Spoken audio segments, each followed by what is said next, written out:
me and Ryan have been officially welcomed to the jungle that is Barstool Sports. I brought it toward the Coyotes, and I asked them if it was okay if I joined the Spittin Chiclets podcast full time. Ryan Whitney's got a pink Whitney out there now. Sandbagger, get that on camera. Keith Yandel, the song man, is a full-time member. Marley just got an assist from Chris Beach. Whoa, we're buzzing right now. Sonk.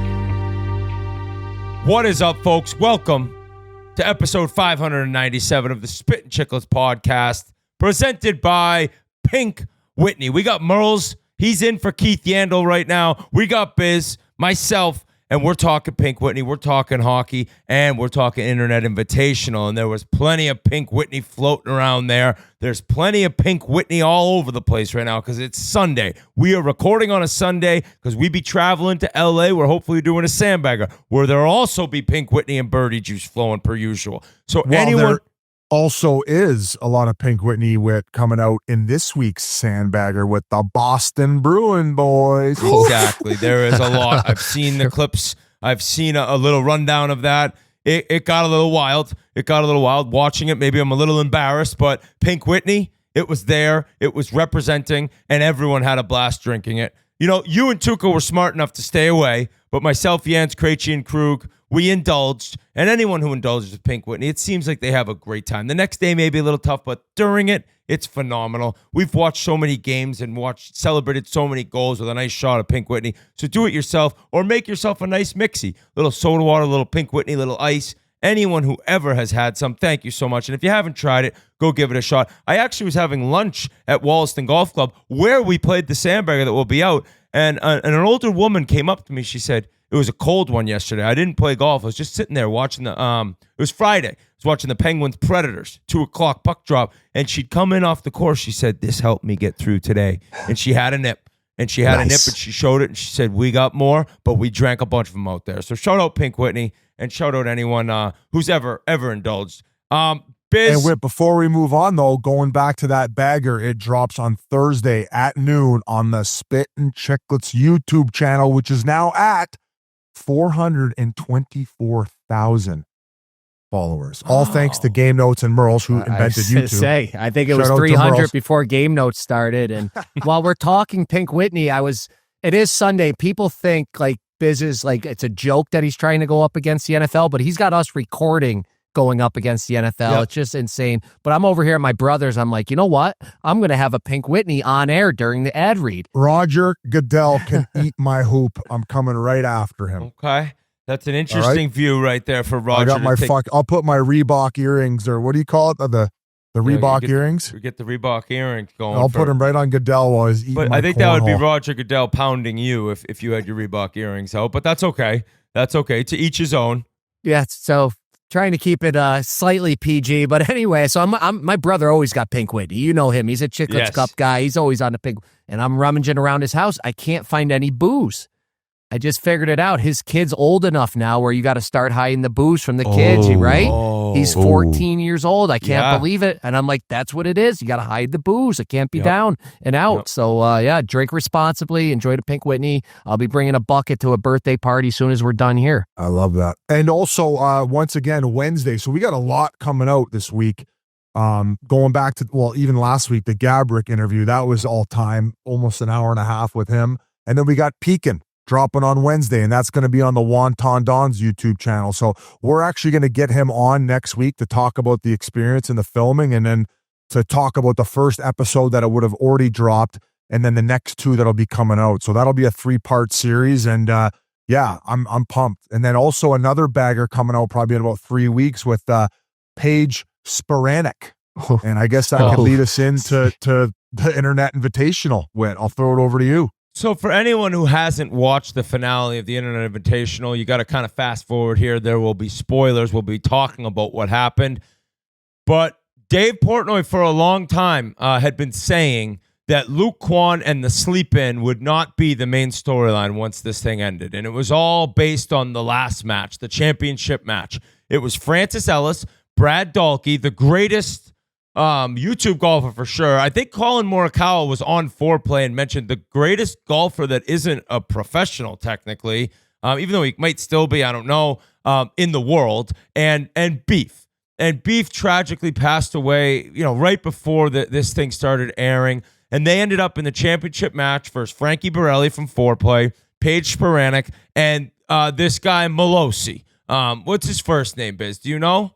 I have no idea about YouTube golf. Malosi.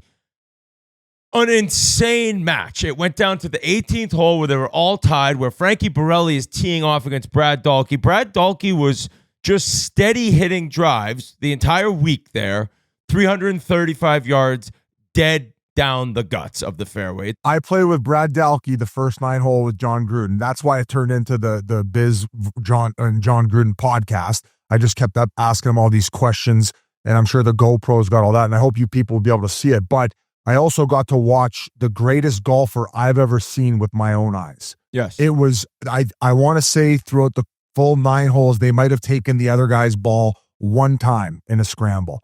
So that's how good this guy was, and he was just chucking darts. So I got to witness it firsthand, and then he just kept doing it 9 after 9 after 9, and ultimately was the captain of Francis and Beef's team. And before we go on to the chaos, the fact that Beef took the first shot of the Internet Invitational and then the last one, like poetic, symbolic, call it whatever you want, but if you don't believe in a higher power, then I think you're crazy with the way that all went down. And something we couldn't mention because of the tournament not spoiling anything, but we had known prior that he had said to Bob Does out there before the final, I think, or maybe the semifinal, what would you do if you won?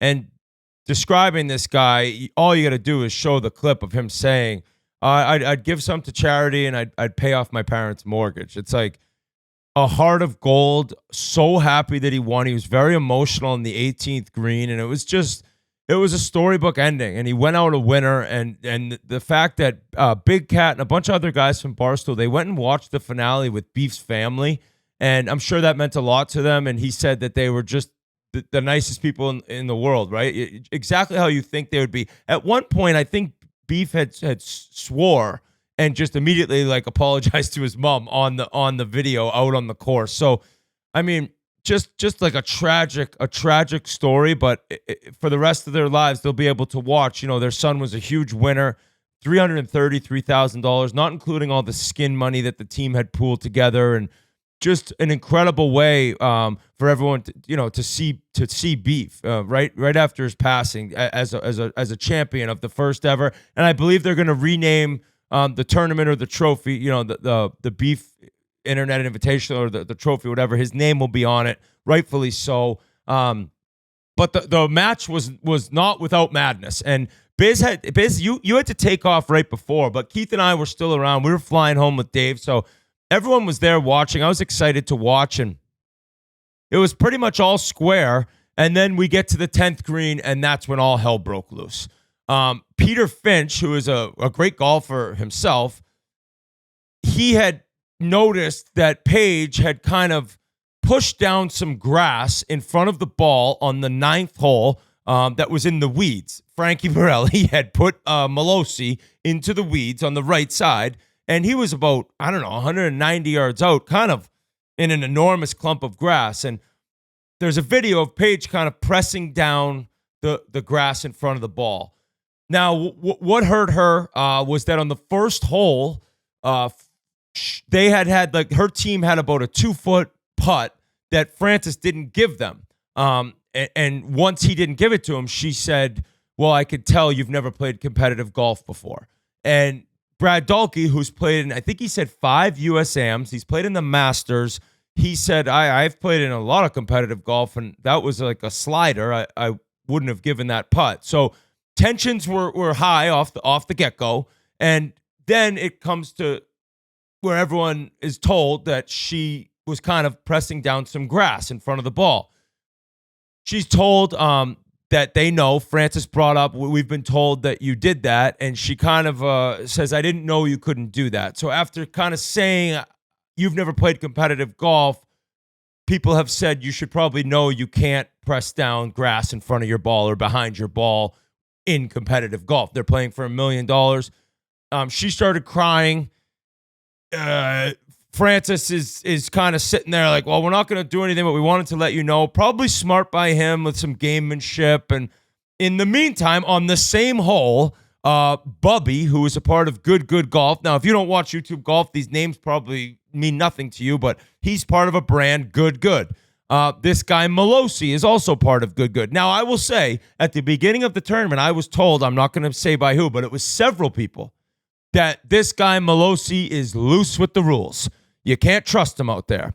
And his own teammate, his own brand member of Good came up and said, I think he has his slope on the rangefinder. Now, for people who don't know, rangefinders, they give you the distance. Now, if you're uphill, it'll tell you you're 127 yards to the hole. The second number with the slope will say 134 yards, which means it plays 7 yards uphill. I had no idea what that button on the rangefinder meant until this all went down. Yes. So you're telling me if you go at the flag, it will take into account the fact that you're 10 feet, 12 feet higher than the hole? Yes. And yes. it will just give you the approach. Okay. So gives you two numbers. And I thought Big Cat did a good job of describing it for like me, who like I could hit my 8-iron, probably a difference of 25 yards every time I hit it, depending on how long my backswing is and the fact if I even make contact. But these guys who are playing all the time, who are so dialed in, that 5 to 7 yards makes a world of difference. Like they'll hit it within the 10 feet, right? So that's why I guess that Dave at the start of the round, I don't know who brought it to his attention, but said, we're playing without slope, correct? Or was this a prior round? Start of the tournament, he had said that. Okay. And that was the problem that made it quite evident that Malosi did have the slope on, was that in the par 3 tournament where there was 4 teams of 3 left and the top 2 teams were going to move on to the championship for the million, they were playing a course that was very uphill or downhill, and there's a clip of him saying 137 yards. Well, everyone else who was gunning it, it said 142. And there was a guy who said, I think it was Micah, said, do you have your slope on, Malosi? And he's like, no. And he's like, well, we're all getting 142 and you're getting 137, right? And I think Malosi probably wasn't even thinking and just said the slope number and then said, oh, no, I was standing a couple yards up here, just kind of like, all right, but it wasn't a big deal yet, until his teammate at Good brought it up on the 10th green. Now, in the final match. Yes. So the same hole, the same hole this all happened. Have you watched it yet? I did. I didn't. It was, there's so much going on. And then also the people who weren't involved, who were following around with carts, it was like the guy you mentioned with the European accent, the English guy, Peter Finch. Like he was mentioning one thing, then you were running over to someone else. And then all of a sudden, like Joey Colcutt's was met. So it was just chaos. Yes. So it was hard to keep, you'd have to watch it 2-3 times to really get it if you're a non-golfer. What's up, Merle? Wait, let me ask you, like, why even make that a rule not to use the slope? Like, why have to worry about that? Because there were so many there was non-good golfers and then also good golfers. So I think it was to try to bridge the gap, correct? I think Dave did it just chaos, having no clue. I don't even think, well, he was told, you're not allowed to use that. Like, you can use rangefinders in like USAM, and you can't even use them on the PGA Tour. I was going to say, you should have just got rid of them, period. But you can't use the slope in like legit tournaments when you can use a rangefinder. So Dave's like, okay, no slope. So then you're telling me in USAMs, when they're using the rangefinders, do they have ones that don't even have the slope on it? They do make those, but if you have one, it just has to be off. It's like the honesty game of golf. It seems like, I agree with you, Merle. Yeah. It makes things confusing because it seems like it's just a quick touch of the button. Yeah. It is. And I think that's probably what Malosi was doing, just flipping it on and off. Now, people have come at me saying that I made an error or a misjudgment of going down because I heard this. So Paige is crying. It's madness. It's all tied on the 10th green. Joey Coldcuts comes down and says, Dave, I think there's some news that would help you, because Dave and I had a $10,000 bet. I was on the side of Brad Dalke, the dumbest bet of all time. I also gave Dave odds. He had Brad Dalke. That's how much of a joke I am. And he comes over and he's like, yeah, I think there'd be somebody on the other team that you bet against, Dave, that you need to maybe check out for the rangefinder. I know Dave.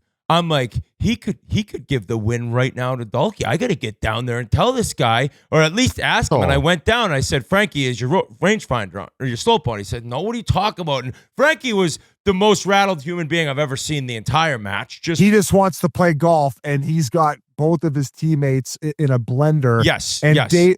And let's just go back to that decision for the slope finder. Everything Dave does turns to gold. It's unreal. Everything. The fact that he greenlit this whole thing, backed it up with money, and shout out to Foreplay and Bob Does for putting this entire event together, and also all the people that had to edit all of that footage. Oh, the editors were amazing. The editors were incredible, and the amount of work that they had to put into. I would say this is going to go down as the greatest piece of YouTube golf ever created. The first one already has over 6 million views, correct? Yeah, I think they're all, yeah. I saw something that said there's more people that have watched this than the Ryder Cup. I don't know if that's accurate, but way millions more upon millions of them on. I mean, there's articles written after the last round and all these different golf publications.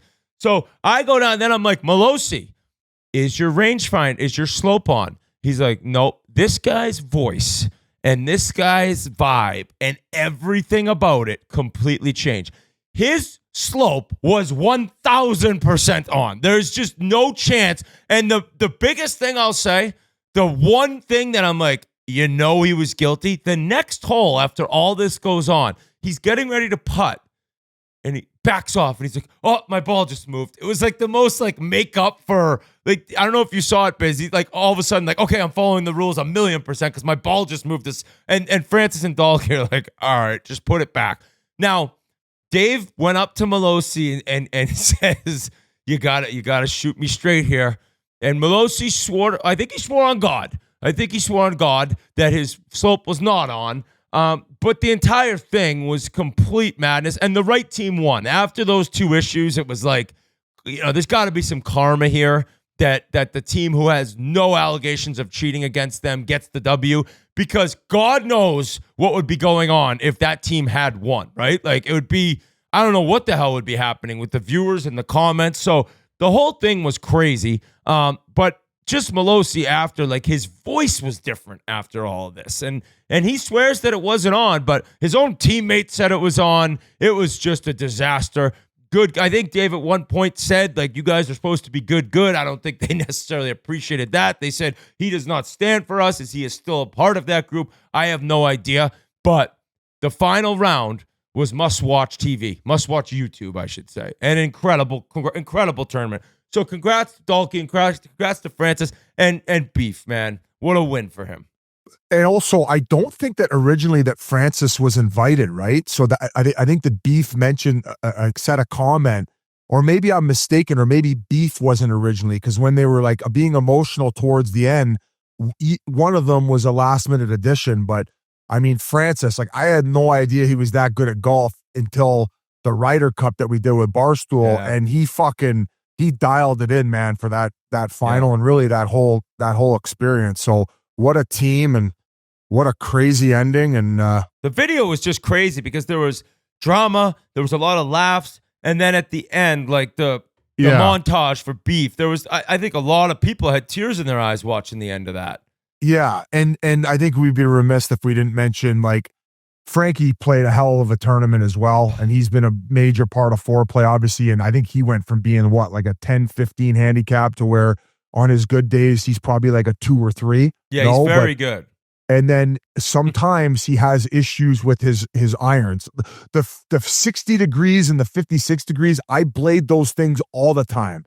So I feel for him, but they would call him butterknife. And I believe, what's that even mean? Is it Trevor Immelman originally gave him the name? I think Frankie might have given himself the name. Trevor Immelman was talking about it once. Can we play the clip of the shot? Oh, this is just... Yeah, he's got gut-wrenching. Oh, this is what he sucks at too, right? Yeah. Oh, boy. Big divot. Oh, Frankie, I should be over there. I would have backed off this right is where there. He can thrive. Listen to Joey Colcutt's. Oh, it's the best. Sit. Oh, my God. Sit. Oh, my God. Sit. I did the thing. I did the thing. What a line. Dave. I bladed it. No. I feel so bad for No, Frank. listen. We had to get out of there right after. So I had gotten ahead and I'd driven. There was 100 carts. I had driven up so my cart was first, so we could me and Keith could bomb out and pack. So I'm watching as I'm walking down from like that bridge, and like I'm watching. I know they got to get up and down and hope that the other team doesn't get up and down for birdie, and maybe there's a playoff. And I saw that thing go 115 miles an hour across the green. I hear Joey Colcott's yelling, "Sit, sit!" It's like, buddy, it's a bullet coming through. Like the only thing that would have made that thing sit is a brick wall. And then I look and I see Dave in his pink jacket laying on the green, and I'm like, this is unbelievable. I felt sick for Frankie. I felt sick because he's dealing with two teammates that are just in the middle of the fire, and he's the most negative self-talk from the first tee to the 18th hole. If you watch it, he's just like, I can't get over how I feel right now. I just felt sick for him. But You know what was very poetic about it though too is the fact that Paige gave him the stank eye, and she put him in. All of it was just fucking comedy, man. It really was. It was on. You could not have scripted a better Internet Invitational from start to ending. So bravo, the kings of Internet golf, the Internet Invitational. Bob does foreplay, Barstool Sports, and everybody involved. And I really am a gullible motherfucker. I'll say that. Like, I went to Dave before the 18th tee. I'm like, dude, just let him play. He's like, I'm going to. And I was like, really? He's like, yeah, this one's just too legit. Like, he's just such a scumbag. And then Frankie he's like, Butterknives, Frankie Borelli. Butterknives, Borelli, and Brad Masters Dalke. And I'm just like, how the hell did I think he wouldn't say anything? And then it ends with a butter knife. So, incredible tournament.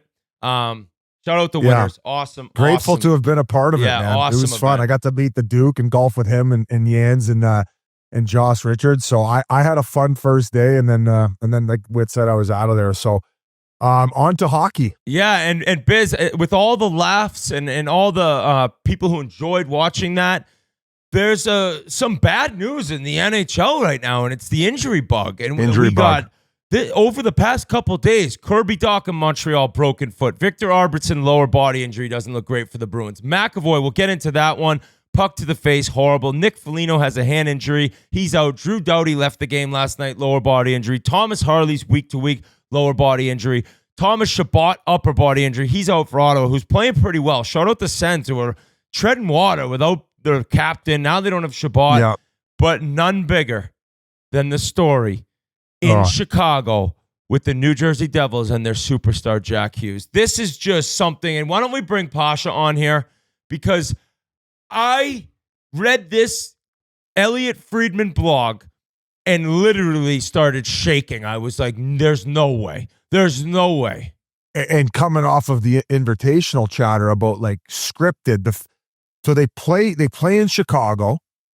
They get the big win, right? Overtime W, OT. Simon Nemec hat trick, right? So, okay, yeah, now things are rolling. What a great night. Oh, they have rookie party planned. They're going to go celebrate in style, build some team camaraderie. They already have a few injuries on the back end that they're dealing with. A few?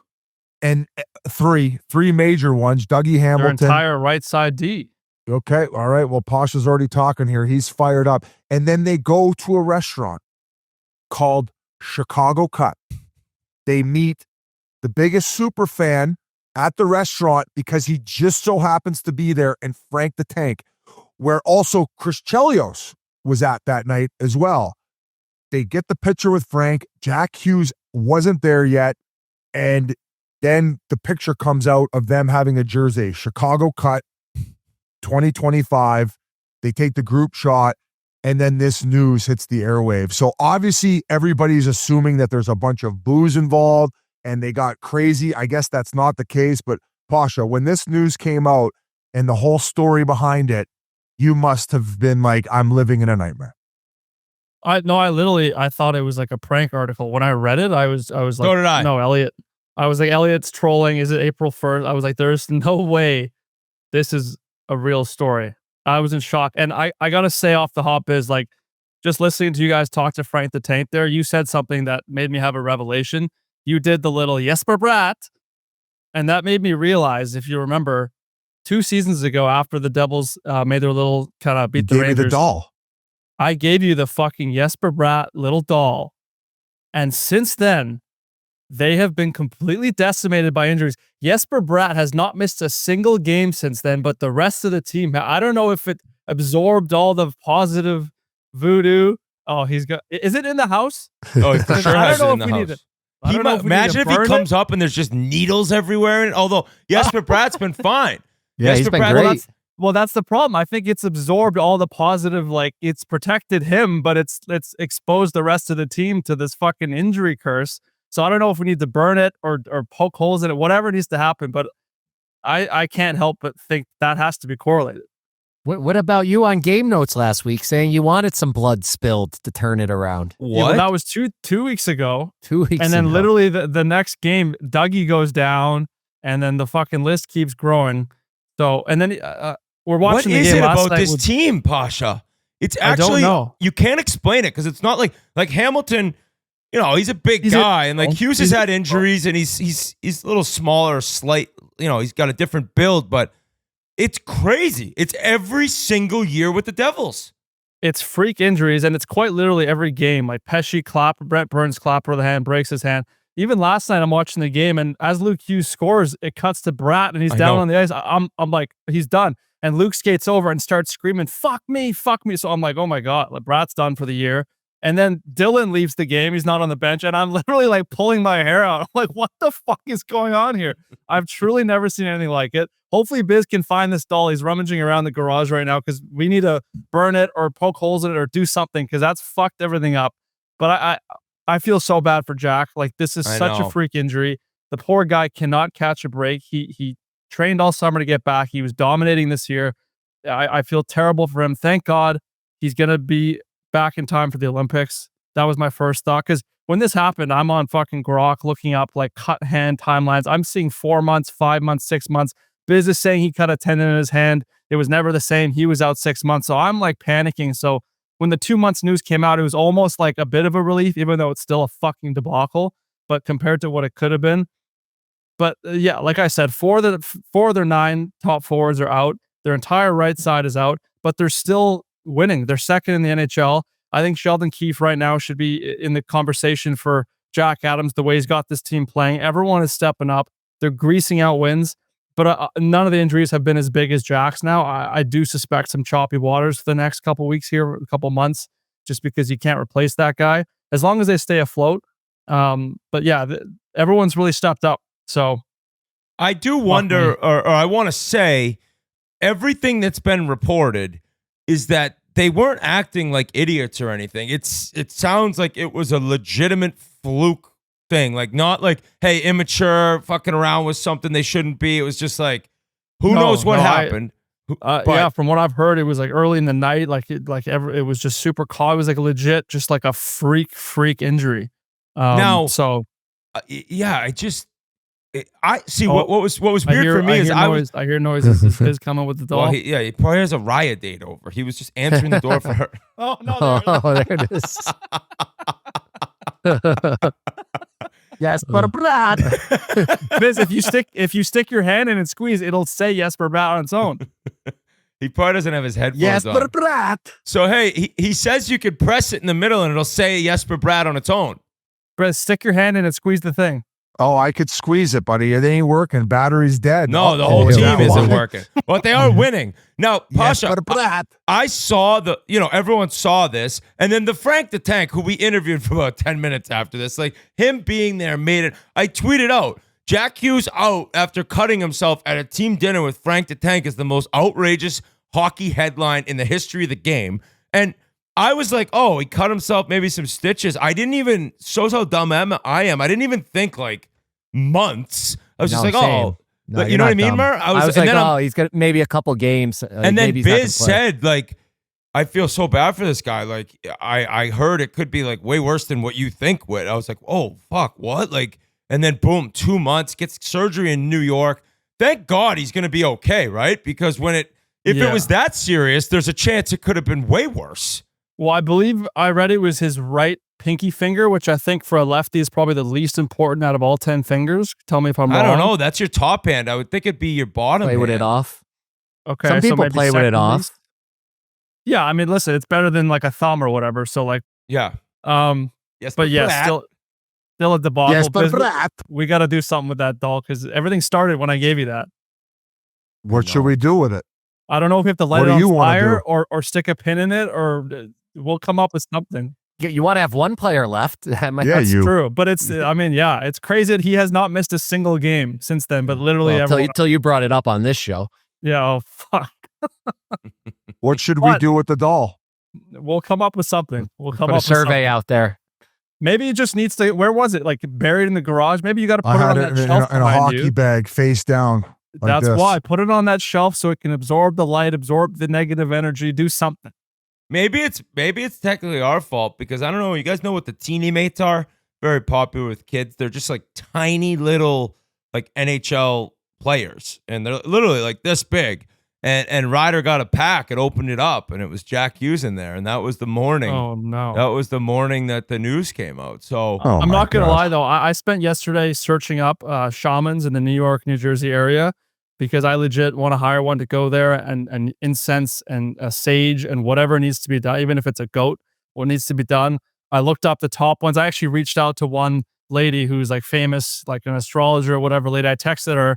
No response. She probably thought I was making a mockery of her, asking her to go to a hockey rink and perform a ritual. But I think that's what needs to be done because this is crazy. And I didn't even know about this under the stadium grave stuff. Yeah.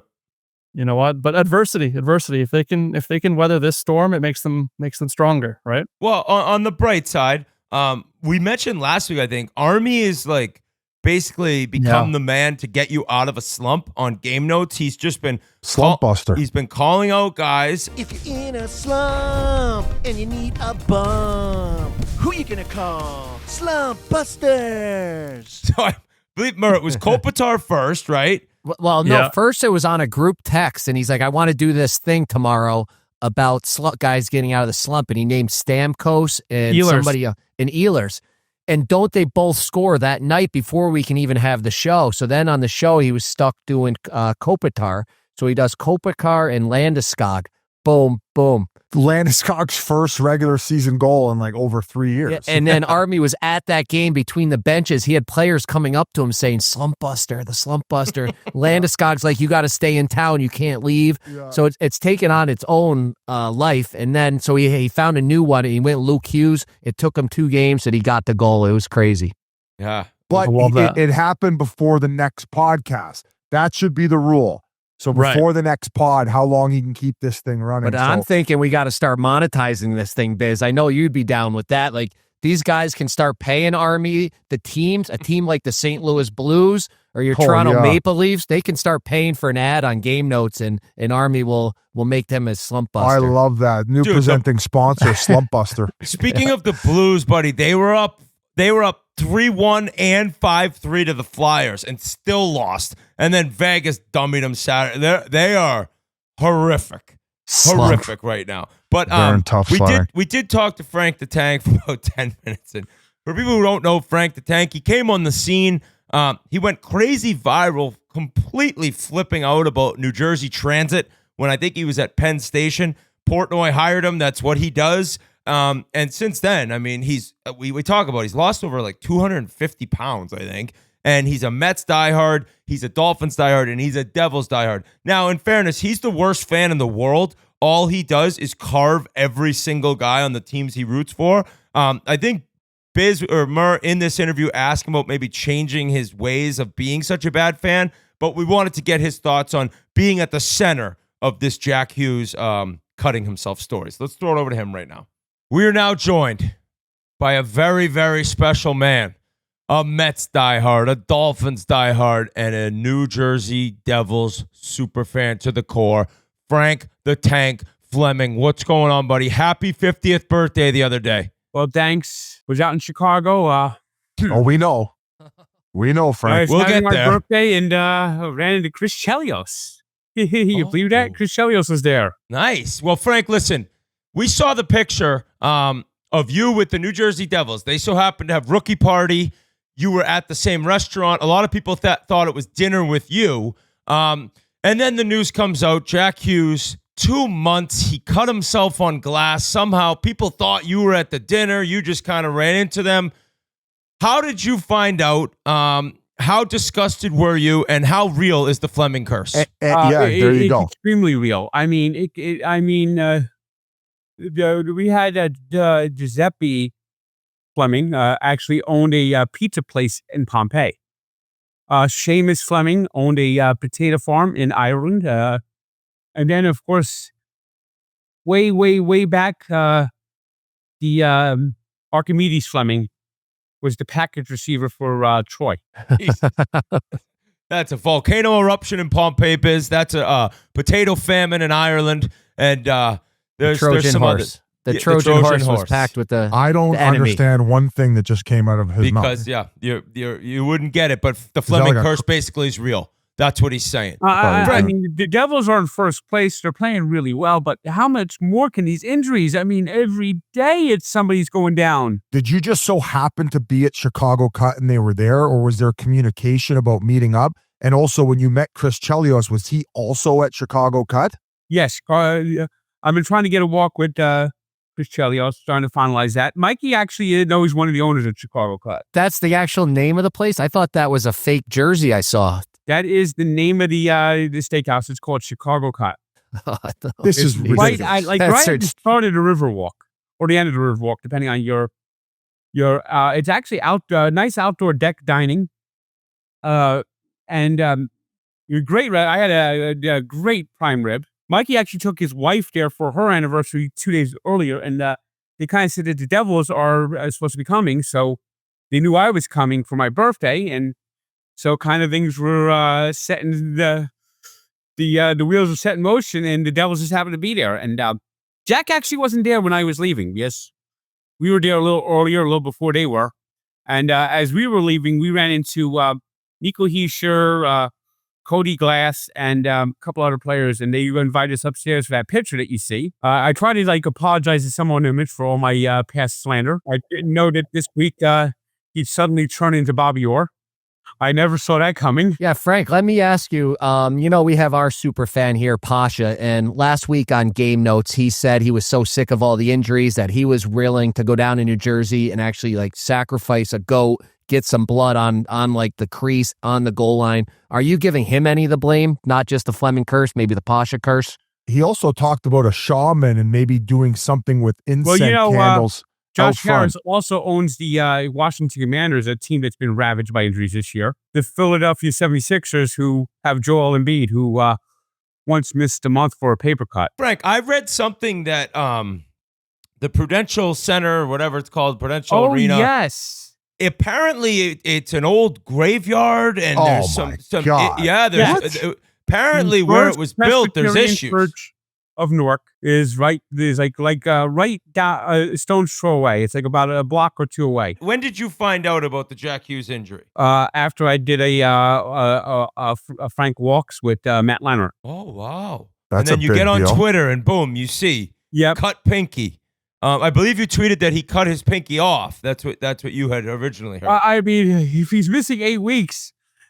I'm just visualizing what's going on there. I'm picturing waitresses coming in, singing Pink Pony Club and something like that happening. I don't know what the hell's going on. All I know, Mikey got me that friggin' birthday card with chaperone on it, and bad things happen. Whenever chaperone put in my face, something bad happens. Frank, were you a little bit more positive during their Stanley Cup runs? And obviously the team was good.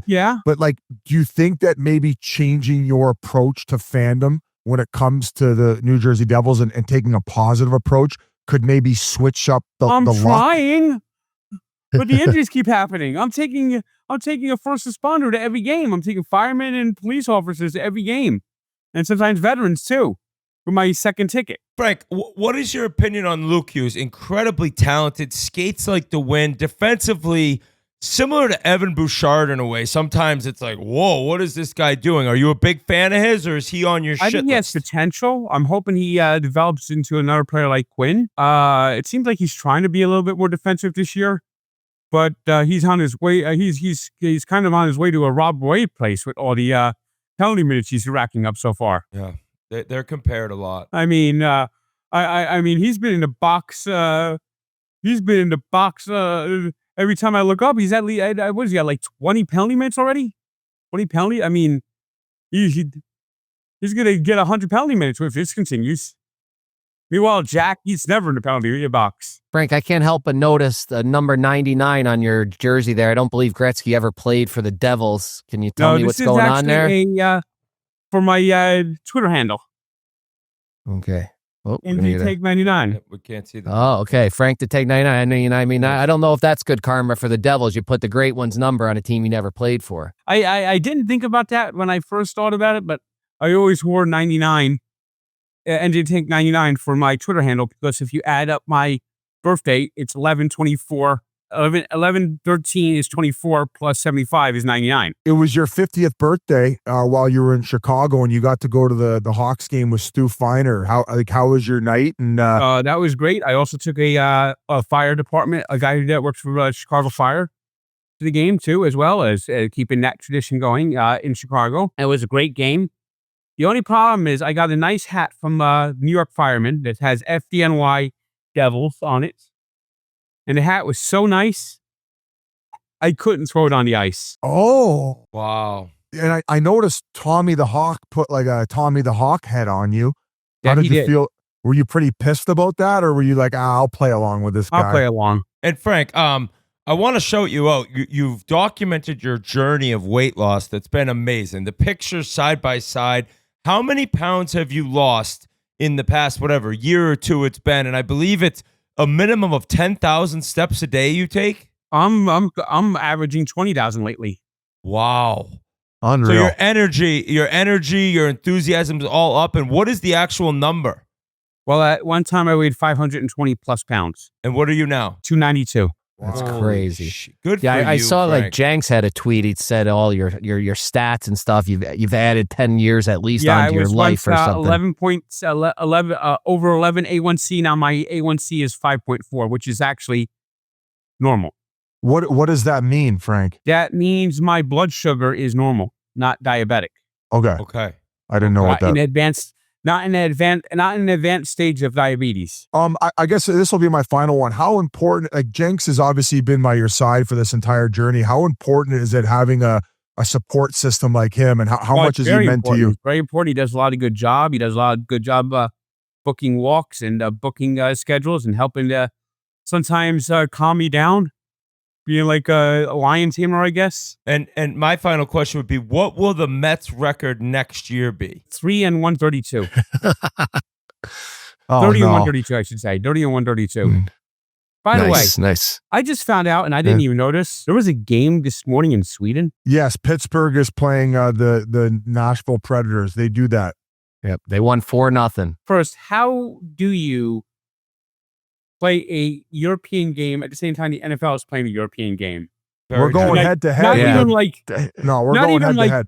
Hype it up or like promote it. We don't need to. The bigger mistake they made, Frank, was that last weekend all the European hockey teams were off. They were all on break. There was no games at all in Europe, and they didn't play. This weekend, this Sunday, all the leagues were back in action. So yeah, the NHL, great idea. They just need to do it a weekend sooner. Doesn't understand the gift of promotion. You might have other aspects down. He just doesn't understand how to promote. He does not understand. Okay, give us a few examples of what you think he needs to do better, aside from the one you just mentioned. Starting the NHL season the same date the MLB postseason starts off, not a good idea.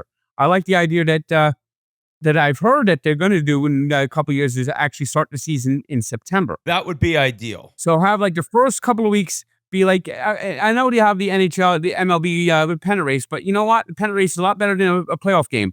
The only people watching the pennant races are fans of the teams that are in the pennant race.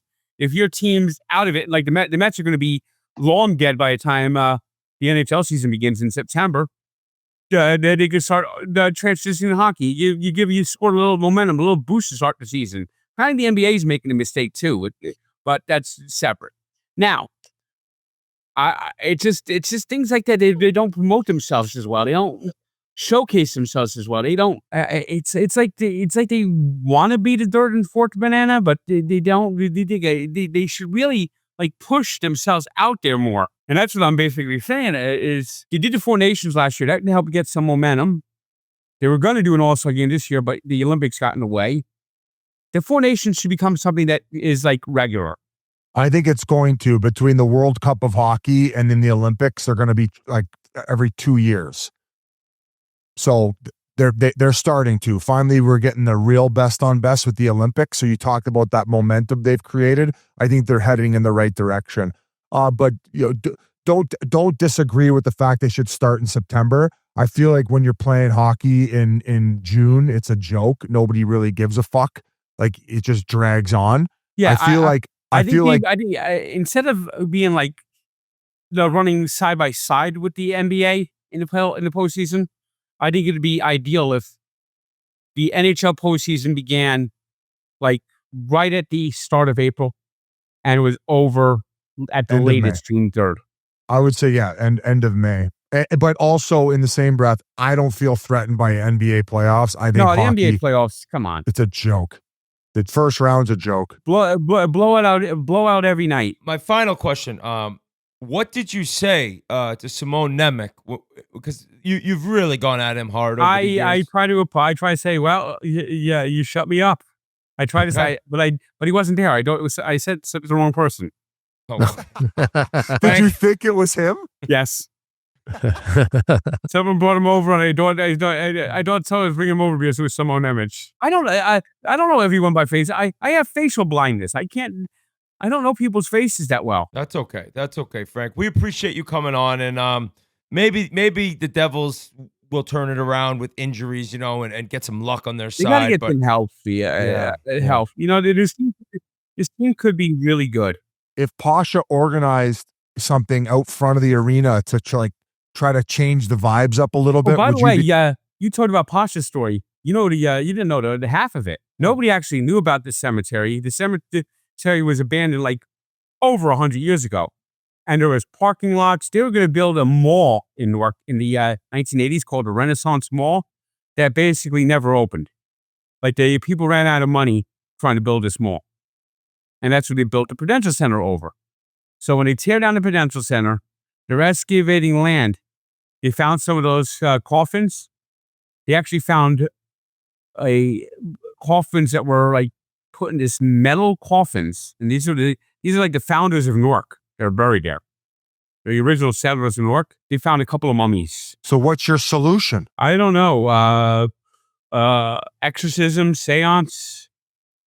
I mean, when your team name's Devil, you already got kind of like skirting with thing black magic there. And to go back, they haven't won a Stanley Cup at Prudential Center, correct? That's no, they made that run in 2012, but that's about it. Okay, so it has to do with the arena and the coffins and the mummies then. But then again, the Dolphins were built their stadium on a Native American burial ground too. So and they haven't exactly had good luck either.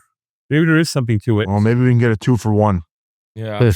Well, we're sorry your teams are struggling, Frank. It seems to be the case. But the Devils are in a great spot still, so let's see if they can get some guys back. We appreciate you coming on. Get these guys back and just hope they don't have another one and could withstand this. And I think a big key is this. I just think that maybe he's just not well known or underappreciated. I don't think there is a more underrated player in the NHL that people talk less about that is really good than Jesper Bratt. Jesper Bratt is just so good, and you don't really ever hear people talk about him. Well, there you have it. I'll talk more about him. Jesper Bratt. That's how I call him.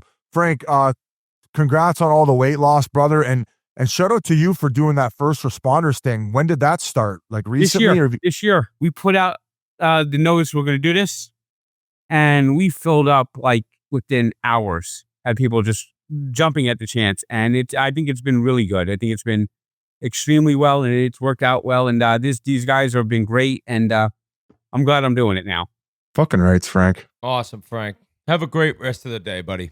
And hopefully it'll be able to enjoy a long playoff run. Yep, we're rooting for you. All right, thanks. thank you very much. Frank Fleming. The Fleming curse is real, and the Mets will go, I think he said 30-132. That's a tough year for the Mets. Alonso, he might sign with the Red Sox, I hear. That would be pretty sick.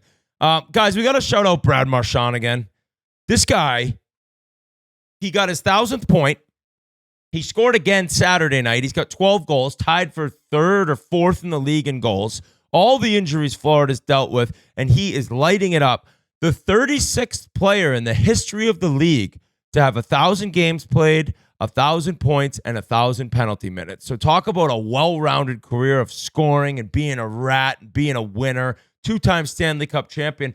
I was shocked, though, in the first game of Tampa and Florida since the madness of the preseason, where I think we saw Sabourin get called up for Tampa. They called up a bunch of different guys, not one fight in the game.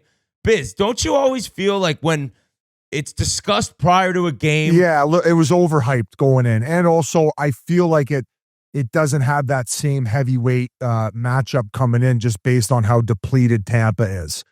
Like, Tampa's got some major injuries right now. I believe Hedman's out, Cirelli's out, and I believe McDonough is out. And then there might be like 2 other significant names out of their roster, like mid-tier guys. But they're tough sledding. And yeah, it didn't really live up to the hype, but Tampa gets that much-needed win after getting slaughtered at home against the New York Rangers. So Vasilevsky looked great. But yeah, sometimes when you go in and you think it's just going to be this huge gong show, because that's what the last game was. I also think the amount of time until they played each other allowed things to cool off a little bit. There was too much of a gap till the first game in regular season. And given everything else, Tampa was probably just trying to keep their head and also win a fucking game. So, sometimes in those situations, too, the league gets involved. You know, you never know if Peros, he's like in attendance. They say that sometimes to you. I've been in those games. If it's in junior or pro, they say, hey, we know what's going on and we're going to be in attendance to make sure there's no silliness, as you like to say. Like the referee from Slapshot. I don't want no funny business. Yeah, I'm trying to listen to the anthem. Listen to the fucking song. Yeah, exactly. Trying to listen to the song. No shit, Biz. And you just brought up Junior, Murray. I just remembered. That 2-hand Marty McSorley slash in the OHL is one of the most ridiculous. I saw tweets like, this is a 10-game suspension. It's like, buddy, that guy might get a life ban from that league. I don't think we could play it. I don't think we have the rights to play it. But for anyone who didn't see it, the kid gets hit. What are the 2 teams, G? Look it up quick. He just straight up baseball bat swings him in the temple. Like, horrific play. Very scary. I mean, you can't be doing that. You can't be swinging your stick at people's head, Biz. That's full wires crossed. Like, yeah. I'm taking this guy's head off. I'm hitting his fucking head into the top row of this building. And that's straight up. That one had more. McSorley's was kind of more of like from like a half. Like, let's go here. Like, yeah. That was a swing. That was a full-on baseball swing. Here comes the putter toss. So, yeah, I don't think that kid's probably going to be playing hockey the rest of the year. And Oshawa and Brampton, it was the 2 teams. Yeah, playing. they might have to go to like some anger management course or something. He might end up on an NCAA team. Now that you can transfer, watch out. Who knows? That's a play that'll make even more kids from the go play college hockey. Like, I'm not going to deal with a madman like this in college. The guy like that couldn't get into college if he's swinging his stick at people's temples.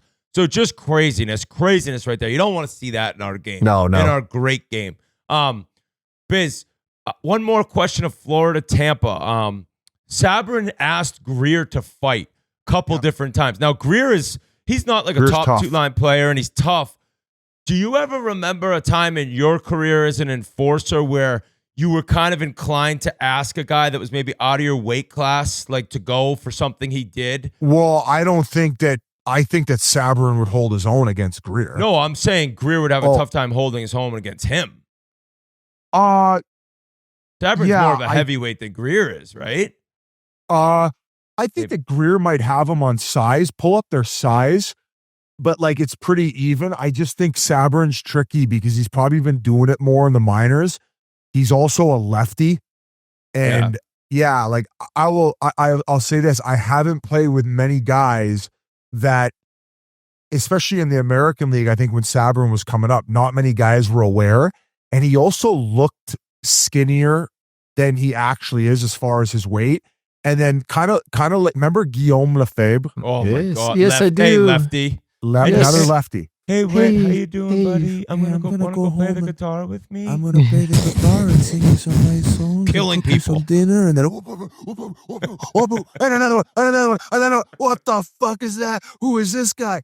So that's kind of like who Sabrin is. But yeah, I mean, I felt like I was fighting guys tougher than me my whole fucking career. I'm really, wondering right? if Maurice maybe said, "Listen, don't even." Don't even but deal with he it. entered. Sabrin did have a goal against the Rangers, so sometimes the coach is like, "Hey, don't bother with that. Let him sleep." That's what Dan Bilesma used to tell me when Morasti was chasing me around the ice. I said, "Oh yeah, he ain't fucking chasing you around," and the whole fucking building laughing at you in Syracuse.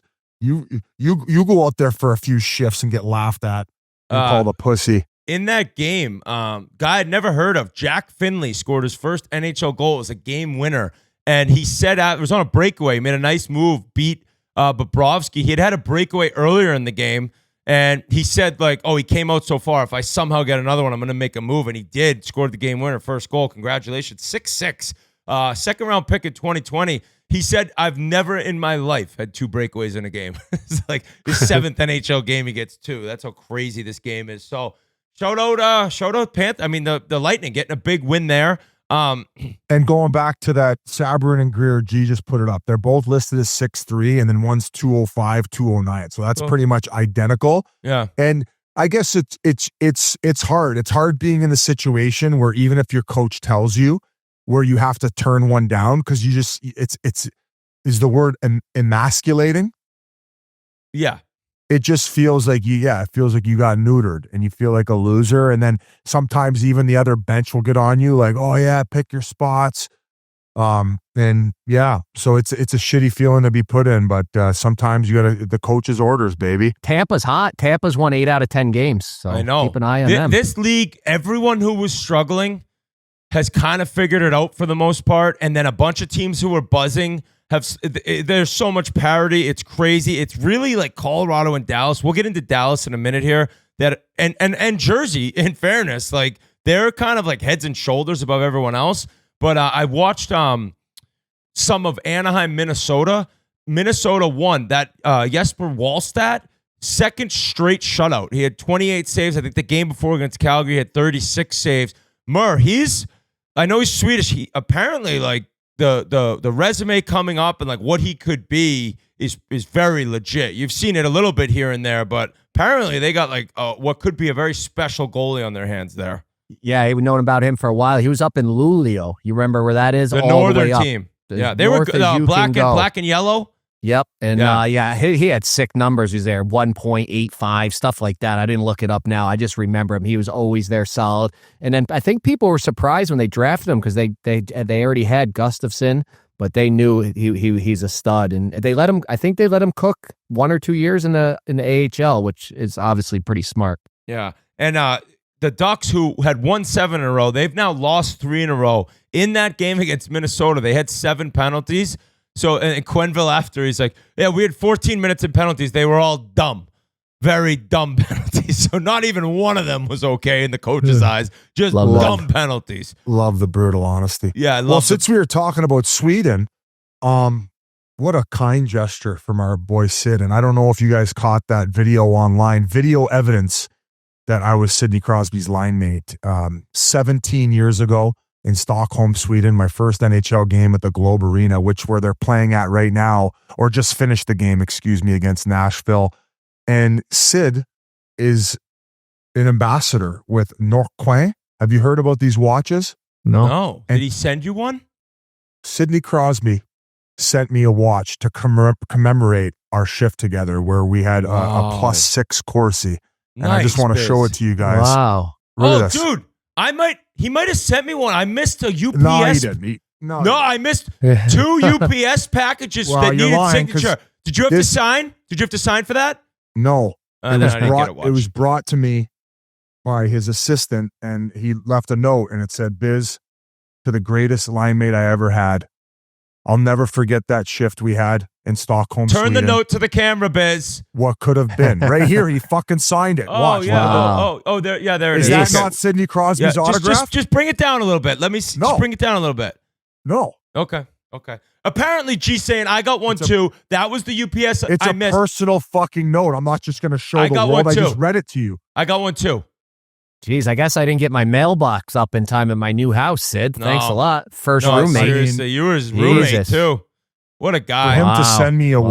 watch to commemorate our time together, like it just speaks to the volume of class he has in him. And It just sucks knowing that you're gonna sell it too, and it's just like What I dirty. saw from the picture was more of like a grocery stick, like Sid sliding down, and you were kind of yeah, like hey, Biz, move down. I don't know move if it was down. really. It wasn't I didn't see an on ice picture.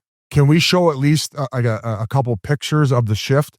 I'm sure we can't show the clip, but I mean, did you guys see the chance I had? I did. On I the didn't see any backhand? video. I didn't see did. any video. I only saw I- the picture from the bench. It was basically saw like a it. Crosby backhand. It was in warm-ups, Mer. It was not. It was sick. me, Eric 8 guys Goddard, on the and ice. Sidney Crosby. And if you look at our stats and our Corsi together, what could have been, and that's what he mentions in this note to me, that they basically stripped that from us. He could have already passed Gretzky if we would have stayed together. Yeah. I'll Good say, points. I watched the shift. It was an incredible shift, which Thank Biz you. almost scored on the shift. Thank and you. I can't help but think if you did score on that shift, you think your career goes a little bit different. 100%.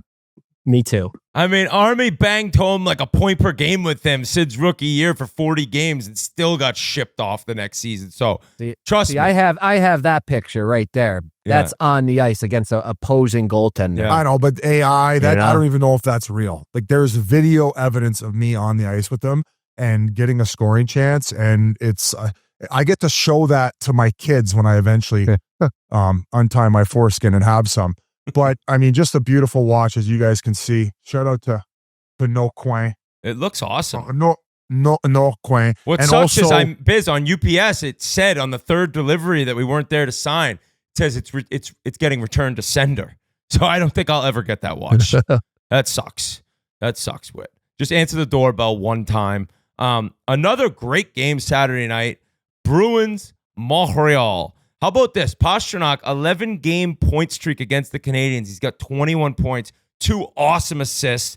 First, he fed that Kuznetsov. I don't know, G, hop in here for a second. Then he fed Kuznetsov. Arvidsson with another awesome one. They're up 3-1. Montreal makes it 3-2. Bruins hold on. The Bruins penalty kill. They killed a 2-minute 5-on-3. They barely gave up any chances. Then they get Lindholm gets another penalty after. They kill that one off 7 for 7 on the PK. And Hampus Lindholm is nasty right now. I guess they're 10-2 with him. I think like 1-6, 1-5 without him. He's been phenomenal. But the story was that McAvoy injury. Dude, that was a scary one. And the slow motion camera on McAvoy, dude, you literally just see teeth flying out. I'm guessing a broken jaw. Now, he flew back with the team. That's very good news. I think if it's that bad of a broken jaw, based on the pressure when you're flying, he would have had to stay overnight. Nothing's been released yet, but gee, that had to scare the shit out of you. Absolutely scares the shit out of me. But I think the story of this team right now is the coaching staff. I don't think a lot of people are talking about the coaching staff right now. Marco Sturm, and shout the fuck out to our guy, R.A. He has Marco Sturm at the beginning of the season as his Jack Adams pick. I mean, I don't know how you can't have Marco Sturm as the leader of the pack for the Jack Adams right now. Like, this was a team people were calling an AHL team before the season. Us Yeah, too, that's you. People. That's my biggest thing. I think that you owe an apology to Sweeney, Cam Neely, and everybody that you were shitting on. I thought they were going to be the shitbag Let's go back group. a little bit, though, because what did I say? I You said said they're you hope gonna they play- trade everyone at the deadline. I said they're going to play competitive hockey through the trade deadline. Once they get to the trade deadline, it goes full tank. So if we get to the trade deadline and they don't go full tank, you guys can rip on me. But as of now, I'm not too wrong. But where I was wrong was Cam Neely. I owe Cam Neely an apology because after his press conference, I dug into him where he talked about how, they needed offense this offseason, but then they went out and just became a tougher team to play against. And everyone was ripping on him this offseason for the third and fourth line guys that they acquired. Well, holy shit, Tanner Jeannot. this guy looks amazing. And I know Jans before the season, I was like, oh, hopefully he starts fighting. And Jans made a joke about how he hasn't fought in years. Well, this guy's fighting. This guy's back and brawling. 4 minutes into the game in Montreal, Zadorov drops. Tanner Jeannot drops. And just like Cam Neely said, they're bringing Boston Bruins hockey back, which is so encouraging to see. I knocked the Jeannot deal a little bit. I still think it's a lot of money for like basically like what he's done in the last few years. But I mean, right now he's on like a 40-point pace. The goals aren't where they used to be. Like he scored 24 his first year. He's got 2 right now. But I would say if he gets you 10 goals and 20 assists and he's fighting every 5-6 games and he's a solid, up and down winger, I think I'm okay paying him what you guys are paying him. And it goes back to the team's identity and why I think they're having success. They're hard to play against. They're being pieces of shit out there, and that's kind of what they have to do in this period of time. And of course, Pasta's doing what Pasta's doing. Like he's incredible. He's the catalyst offensively. He's a one-man band. He could play with me as his fucking line mates and still end up with 80, 90 points for fuck's sakes. He is a one-man show. Make him captain. Yeah, tomorrow. I think that it's, and I don't know if maybe it's like, he's like, what's like laid back a little bit. And maybe that was like more his personality. They weren't sure. Dude, this guy plays with fire. He is an animal. He's so good, so gifted. Make him the captain. Do it. And the way Marco Sturm talks about this guy is like the whole vibe. And it's not to rip on the previous regime at all, but it's a different vibe in the room now when David Pastrnak is the captain, when it's not that old 2011 crew of Stanley Cup winners. The team goes as David Pastrnak goes, as Marco Sturm has said. And when I wouldn't do it now. Because they're I would wait to it now. That's a good point. If you do I would wait till the offseason. Let him do his thing. I think that Pasta knows too. He doesn't need to have that C on his jersey to know that he's the guy when he walks in the room, and let him be a little bit more of his laid back self for the rest of the year, and then have a conversation in the offseason about it. I don't always think that your best player needs to be the captain either. No, neither do I. And you see Lowry in Winnipeg. I look back at, like, I think that it would make more sense if JT was still the captain in Toronto. I get why they did it. Agreed. He didn't have a contract for this year, but I also think they could have just waited one more year to see what happened to then do it. And then if he ended up moving on and not taking the hometown discount, then give it to Austin. I feel like they kind of put unneeded pressure. And also JT's always the guy talking to the media, right? And like allow him to be the serious one and carry that. And I don't know. I'm not to try to transfer it over to the Leafs, but maybe do you think that McAvoy would be a better captain choice and then just let Pasta be Pasta? No, I think if you hear the way the guys talk about Pasta, and this isn't a knock on McAvoy at all, it's more of just like putting David Pastrnak on a pedestal. The way the guys talk about him, the way the coaching staff talks about him, I think he is your next captain. But there is one guy I want to point out, and Whit mentioned him at the beginning of the Bruins talk, was Marat Kuznetsov. And he's a guy, and I was watching the game with a few buddies last night, and they're like, who the fuck is this guy? Where did he come from? 2020 second round pick, acquired him from Minnesota in the X Factor trade for Jeremy Brazeau. This guy is the perfect center right now to play with David Pastrnak. Obviously, you'd like a top six. Perfect. Elite. I know. That came out of my mouth. I'm like, fuck, that's going to small sample size. Yeah, but he looks great. He's a two-way center, can provide offense, can provide defense, and he's perfectly complementary for David Pastrnak and Morgan Geekie. I like the move when they sat Lowry, and they did it for like a decent amount of time because it's a guy that you can do it with, and you can set the precedent of like no one's essentially safe. I don't care if you're like one of the young low ride. How did I pronounce it? Lowry, I think. Lowry. Oh, Lowry. Sorry, Mike Lowry. I'd like to see him get some power play time though. Now with Charlie McAvoy out, like I think this kid is unbelievable on the power play. Yeah, and he's got good puck moving skills. If not him, Hampus Lindholm. Like you got to see what they can do on the power play. I want to shout out that Jaden Struble on Montreal though. He fought Zadorov. That showed some big balls on that kid. 6 foot compared to 6'7". Yeah, that's like 7. So that was pretty impressive. And then Jeannot, he took care of Jack guy there. That was kind of surprising. Yep. There. Yeah, Janot's a nail gun. And Montreal, they 5 straight games without a power play goal, 0 for their last 18. And interestingly enough, they have 5 wins in regulation. The only teams with less is 4 with Philly and Buffalo. So kind of a stat that you're like, all right. Under the hood. Now they're winning games. You're the under the hood guy now. You're the new under the hood. Pasha switched me. But yeah, I mean, Cole Caulfield in overtime's a legend. But, 5 regulation wins through whatever, 18, 19 games. That's not great. So what you're saying is St. Louis is on the hot seat, and we'll save that topic for next week. For sure. If things don't change. What else do we have to talk about? Can I mention Pasha's down? I never seen him look so sad. And part of it has to do with the Rangers guys. They are looking pretty nasty lately. Yeah, they are. They are. And credit to Mike Sullivan, who was saying throughout that disastrous start at home, like, we're playing really well. And I think all the under the hood numbers were saying they were playing well. And we just have to stick to it. The dam will break, and it has. They've 7-3 in their last 10.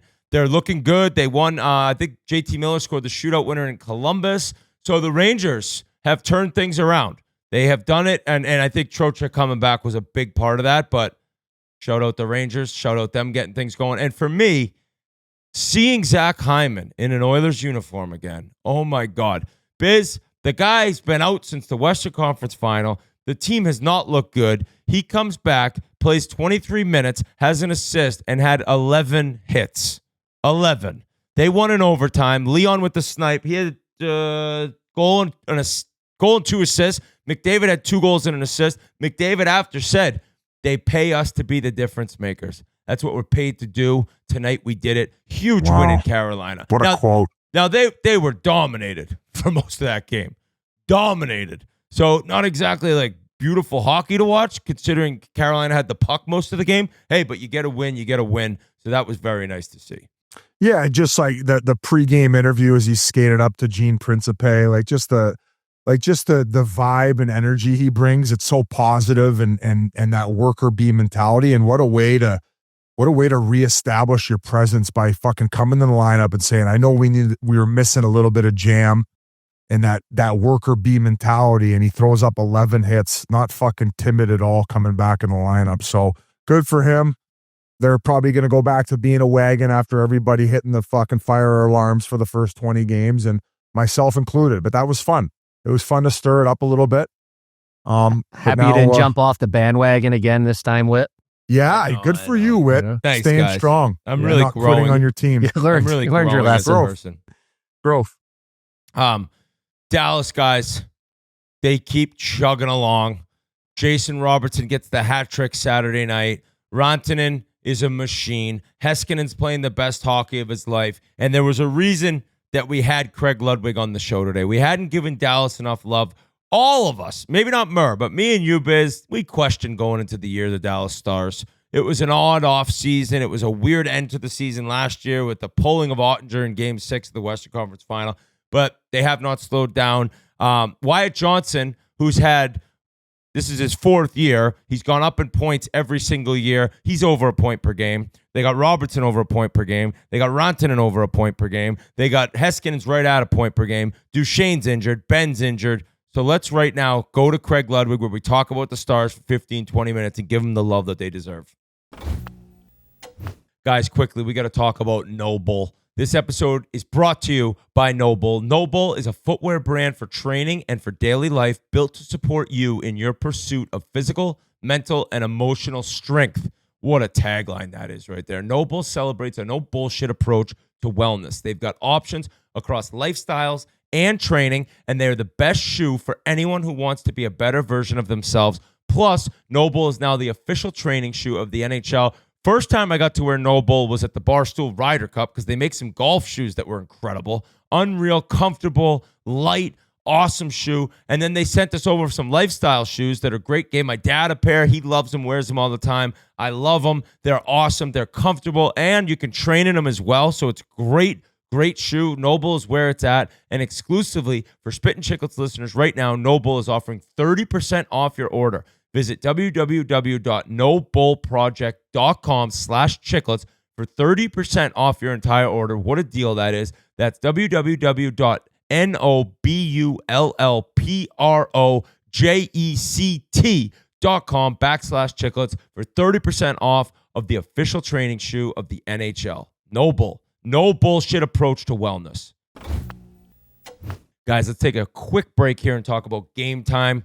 Going to a game, nothing beats it. And there is nothing like seeing a hockey game live. This sport was made to be seen in live, in person. The speed, the skill, the tenacity, it's incredible. You go into the rink, you get that first blast of cold air, the roar of the crowd, a big hit or a breakaway goal. It's electric, but getting there can be a pain in the butt.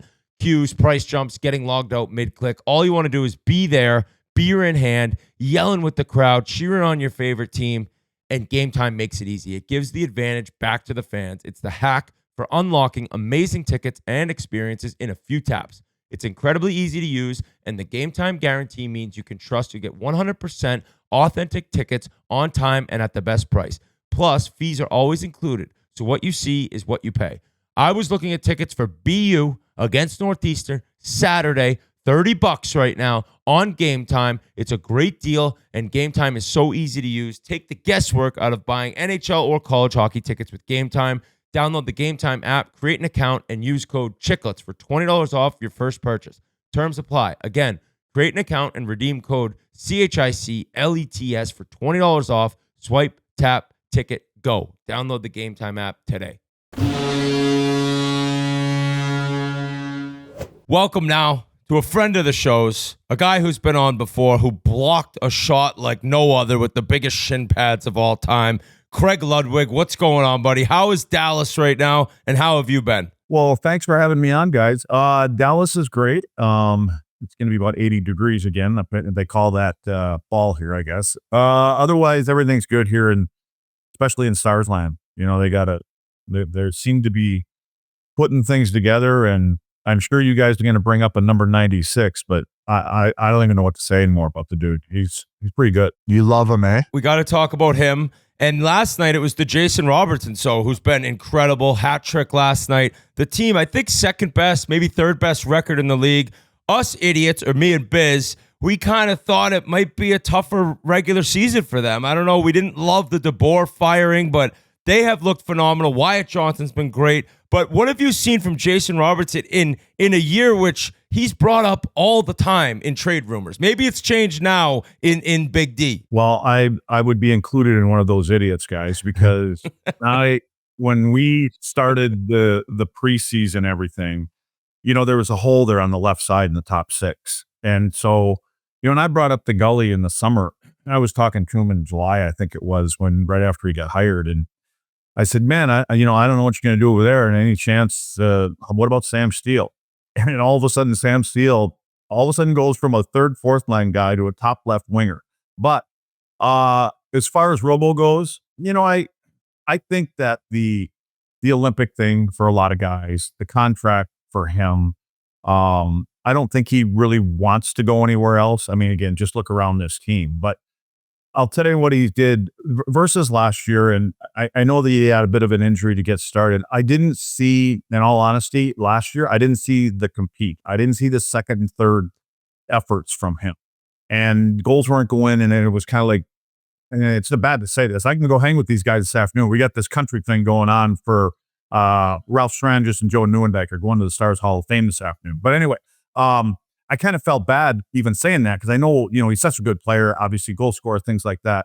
So fast forward to this year, totally different. I mean, the guy comes out, you know, he got a goal or two early, but then it kind of went into that. I think it's 8 or 9 game drought. He never stopped shooting. He's leaving every game with 7, 8, 9 shots. And you guys know, well, Biz, you don't. But for goal scorers, you know, it's just they have to have that. They have to feel that. And what I give credit for to Robo is he just kept shooting from everywhere. We've seen guys that go into droughts and they for some reason they want to get further and further away from the high danger area, so to speak. And they get themselves on the perimeter and it ain't going in from there. So once Robo's probably that typical forward that once he gets going, now he starts to feel good. And then last night, right now, everything he's doing is going into the net. And again, when you've got those other guys that are going, I don't think it's hard. But wouldn't you love to be Glenn Gullickson? We're like, okay, who do I put with Rantanen and who do I put with Wyatt? And now Robo's going. It's a good problem to have for him. But I think right now, when you can get Jason Robertson going, especially mentally, I mean, for the whole Olympic thing coming up, his whole contract, and hopefully they both get put behind and he's on that team and they get some kind of deal done, because, when you look at Wyatt, and I'll just skip to Wyatt, look at the deal and look at what that contract's going to look like in 5 or 6 years or 3 years or whatever it is. Yeah, Craig Merle's here sitting in for Jans. I think you called him Gooley. Is that what you call the head Glenn coach? Gullickson? Oh, Gully. Goalie. Call him Gully? Okay. Call him we'll goalie. I was just wondering, because we all know how good of a coach Pete DeBoer was. What's the biggest difference you've seen in the two so far this season? I think Gully is, and this is no slight on Pete, he's a great coach and everything. And you know what? I never thought, and we've been through the exit thing process, right? I mean, in our careers, we've done that. And man, when I was doing it, it was like, yeah, okay, see, I'm out of town this afternoon. And you can have this big sit down. So I don't know if that had something to do with that whole thing. I do think there was something leading up to it. I think for Pete, he probably wants a bit of a do-over, but when you go to Gully, he seems more relatable to these guys. He seems more like this generation's kind of coach. And we know today you have to be more, visual, and you have to communicate with them. And I think that's what Glenn does the best. And, what we understood, we heard it a couple of days ago, is when things haven't, the good news for these guys, they haven't really been going that great. It's not, I mean, they're not like clicking on all cylinders. And so, he's squeezing what he can get out of Wyatt and Rantanen and, Hintz and guys like that. Merrill Haskin has been unbelievable. But what apparently he did is he has a couple one-on-one meetings. And so it wasn't a team thing. It wasn't calling a group out. And just basically I'm assuming it was something like, hey, what's going on? What do we got to do? Get you going, whoever it was. We don't know who they were. I can probably say it's not just the fourth line guys, it's guys that you lean on all the time. So he just seems that guy that is very easy to talk to from a player, coach kind of thing. And I haven't seen him, even as this season started, and there's a new system going on in the D zone. Thank God. I hated man on man. I can't stand it. I've been pretty clear about that. But there's that adjustment period where they were kind of standing around, where we used to get to chase one guy around the rink. Now we actually can read and things like that. So I think they were stuck in that for a little bit. It's starting to come together. So I think that, but he goes in and he says to guys, what do we need to do? What do we need to fix this? What do we need to help you?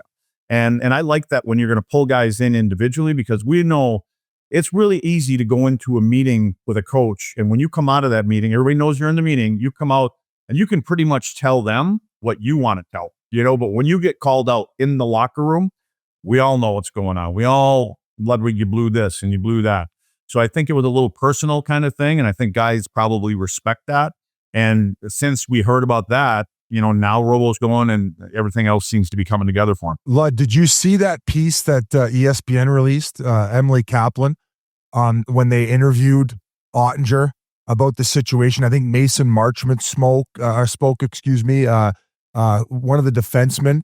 So you kind of mentioned the man-on-man stuff, and you mentioned how easy a Gully is to approach. Did you find maybe that wasn't the case with DeBoer? I guess I always assumed he was a player coach, well-liked, and it felt like after that came out, it almost felt a little bit personal, kind of. Did you find that, Whit, in a little bit? Yeah, we talked about it at the time, Luddy. It was awkward. It was now it was all guys not there anymore besides Ottinger. It was Hellebuck, who's never been there. it was Dumba. It was Mason Marchment, and then Ottinger. And it was just kind of weird. Now, the whole situation was weird. The press conference after Game 6, the firing of DeBoer was surprising. 3 straight trips to the Western Conference Final. But I agree with Biz that it was almost like, oh man, I think he was maybe a little tougher to play for than the outside maybe thought. I would say that over the what did he go to 3 or 4 of the conference finals and didn't get past it? Whatever that was, I'm guessing. And they had a great team, right? And they had good teams here. And I thought last year seemed, again, I said that in the beginning, I thought we were missing a couple pieces here, but I think there was some frustration that was being built up over that. And as far as, and again, I've talked to Pete once, maybe twice, and he just seems like a great guy, very soft-spoken, genuine, doesn't go into players and talk about anything that, you can respect the guy like that. I think he will, but what I understand is he's set in his ways. And if there was anything that I noticed, and I've heard some things coming in over the years that, again, we know regular season, but when you get to playoff hockey, you have to be able to make adjustments. I mean, you have to be able to see how Edmonton's defensemen are playing against you, coming across the ice in the neutral zone after 2 times they do it. You have to make an adjustment there. And I think that was part of the reason. Jim Nill is not a guy that enjoys doing these kind of things, about letting coaches go. I know he's not that kind of guy, doesn't have that kind of personality. So for Jim to pull that trigger on there were some people that probably had some important things to say and you go, well, these are my guys. These are the guys that lead this team to where we want to go. And unfortunately, we all know coaches are the ones that ultimately pay the price, whether it's deserved or not. So I think that Jim probably talked to players, under the personalities, and maybe they needed some kind of a change in personality, that not just the change in voice. The other thing is that, in Gully, when he was here the first time, it wasn't fair. I mean, the team was, in, buyout and all this other kind of stuff that was going around him. And same thing for Joe, when he was Newendijk. So I think what the big thing for me is Gully had an opportunity to coach 2 of the best players on the planet. How much did he learn from those 2 guys? And then you look in Dallas and you see, like I said, the Wyatts and all these guys that they have there. I just think that he's able to come to those guys. And I think as a player, also, that he coached those guys and he understands that he related to them and how they played and how hard they play. And so, well, if it's good enough for Connor and Leon, maybe we should listen to this guy too. So I think there's a lot of that. I think that all combined, and even you just listen to his pressers. I mean, it's like sitting at the bar room. I mean, and these are his pressers. You're not going to get thrown under the bus. Yeah, he's going to give you a little, we need to be a little bit more of this. But it's a little bit of a process. One thing that he wanted to do this summer, he said he wanted 1% of more physicality out of a player. And he said it out of the team. And I said to him, I said, oh, well, that's 1%. I mean, this team for the last 2 or 3 years was a team that hit the least. And I mean, from game to game and season to season. Now they're right up at the top. And so what he meant by that is if I get 1% out of each player, I get a total of 20% out of it. And that's what they're getting, And so, and it's not that hard, Biz, that. It's not that hard for us to bump into one guy and we'll mark it down, hit. That's why I was surprised they got rid of Marchand. Like, obviously that was probably for cap reasons, but I really felt with the success he had with Seguin and Duchesne. Yep. I mean, going back to last year, you guys had 2 first lines, and that's part of the reason why coming in, I thought there would be a little bit of regression. I thought that he was that sandpaper they needed, but you mentioned Sam Steele and also the group elevating their physicality. Like, what has he provided in that top 6 role, mainly that first line that you like the most? Well, here's what I think we talked about this last time. What I've always liked to do, and I do with our U18 kids when we go around with these guys, is that I like to put the lines together in pairs. And, when I don't know what your thought is in that. You get the 2 guys that have the chemistry and then find somebody that can complement them. And I think that's kind of why I even mentioned that to Gully in the first place, because Sam Steele, he's playing in that 3rd hole, but he's got a motor on, right? And he digs in. No, he's not a pure goal scorer. I don't know what his best year is, maybe 10, 12 goals. I don't know. And then you're playing up there with $30 million on your right side. But what he does is he brings that edge. He gets in and he forechecks and he's like a dog on a bone. He doesn't quit. And now last night there was another one where Mikko set him up right in a slot again for a great chance. And, he drills the goaltender right in the path. And I'm just wondering, okay, Mikko. And Mikko's probably gone, okay, we need to find somebody else besides Wyatt and Wobo that I can get the puck to on my left side here. And I know Rantanen's like that at all. So, but again, that's what I think Sam Steele brings to this team in general and to whatever line it is, because we know, and I'm sitting here this morning before we got to go to this thing, and I'm looking at Jamie Benn's probably going to be back relatively soon. We don't know about, where Matt's at, Duchesne. And again, we know with head injuries, you never really know what that all is. But I think when you bring Jamie back, now you got a couple of guys there on the wall, and we'll see how Jamie is when he comes back. But I think and the other thing that Gully does, man, you can, and I go in here and everybody's like, oh, Wyatt's going to go down to the number 3 center when Duchesne comes back. I'm like, well, maybe, but the thing is Wyatt's the guy that plays the most minutes on this team night after night. You can put Wyatt anywhere. You can let Wyatt start in that third hole.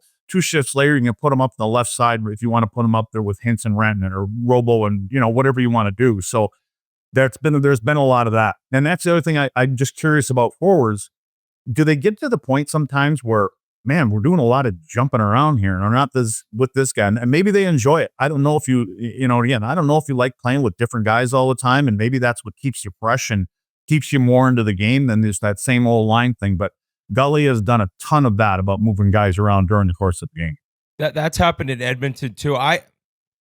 From when I played, I remember forwards hating it. They just kind of wanted to grow and build together as a line. But I also understand coaches, they're looking to find something that's really clicking. But I didn't really have a choice. Yeah, it's just fourth line left wing. That's standard. But the goaltending there, I mean, Ottinger's a great goalie. But it's been to Smith. The 6 games he's played, his numbers are incredible. And it's something where, like, when you have that second goalie, that 1B, it makes such a difference. Like, I see that team, and Ottinger's he's been good. I don't think it's been incredible hockey for him. But for the entire team to know when DeSmith's in that he's playing, just as well, if not better, in his games, that creates the ability for them to keep winning with Duchesne out, with Ben out, now with Harley out. Like I'm sure you probably see that watching all these games. I would say he's the unsung hero up to this point in the year. I mean, the first game he had, his first game of the season, again, he didn't play for a couple of weeks coming off the preseason. Jake played a couple, and then you throw him in, and that wasn't good for him. But I mean, after that, he's been lights out, and I enjoy it. Because, I mean, the guys were talking the other night about 2-3 games ago, and they're like, well, okay, so Stars play every other game, so Jake will probably play the first 2, and then Casey will do that. And I'm like, I wouldn't do that. Well, what do you mean? You got to play? I said, no, you don't got to play Jake. I mean, just go back and forth, because don't tell me that doesn't push your number one guy. Say, listen. Oh, I agree. Can you imagine the guy in Winnipeg having that happen to him? Like, wait, this is wrong. I'm that guy. Now, Jake Ottinger is probably one of the nicest guys in that locker room. He's not that guy that's going to call guys out. He's not going to be the Ed Belfour, had that privilege, the Patrick Roy, had that privilege. But, those guys would come in beginning of the year and say, okay, I'm playing these 72 games right here, and then whoever you have can play the rest of them. Well, Ottinger's not like that. And we all know that Jake is the guy that's going to lead this to where they want to go. But I do think that there is something to having that, I got to play good because this other guy's pushing me. And I think Jake Ottinger respects that. And so maybe that elevates his game also. I also, though, don't mind my goalie having that attitude where that's my fucking net.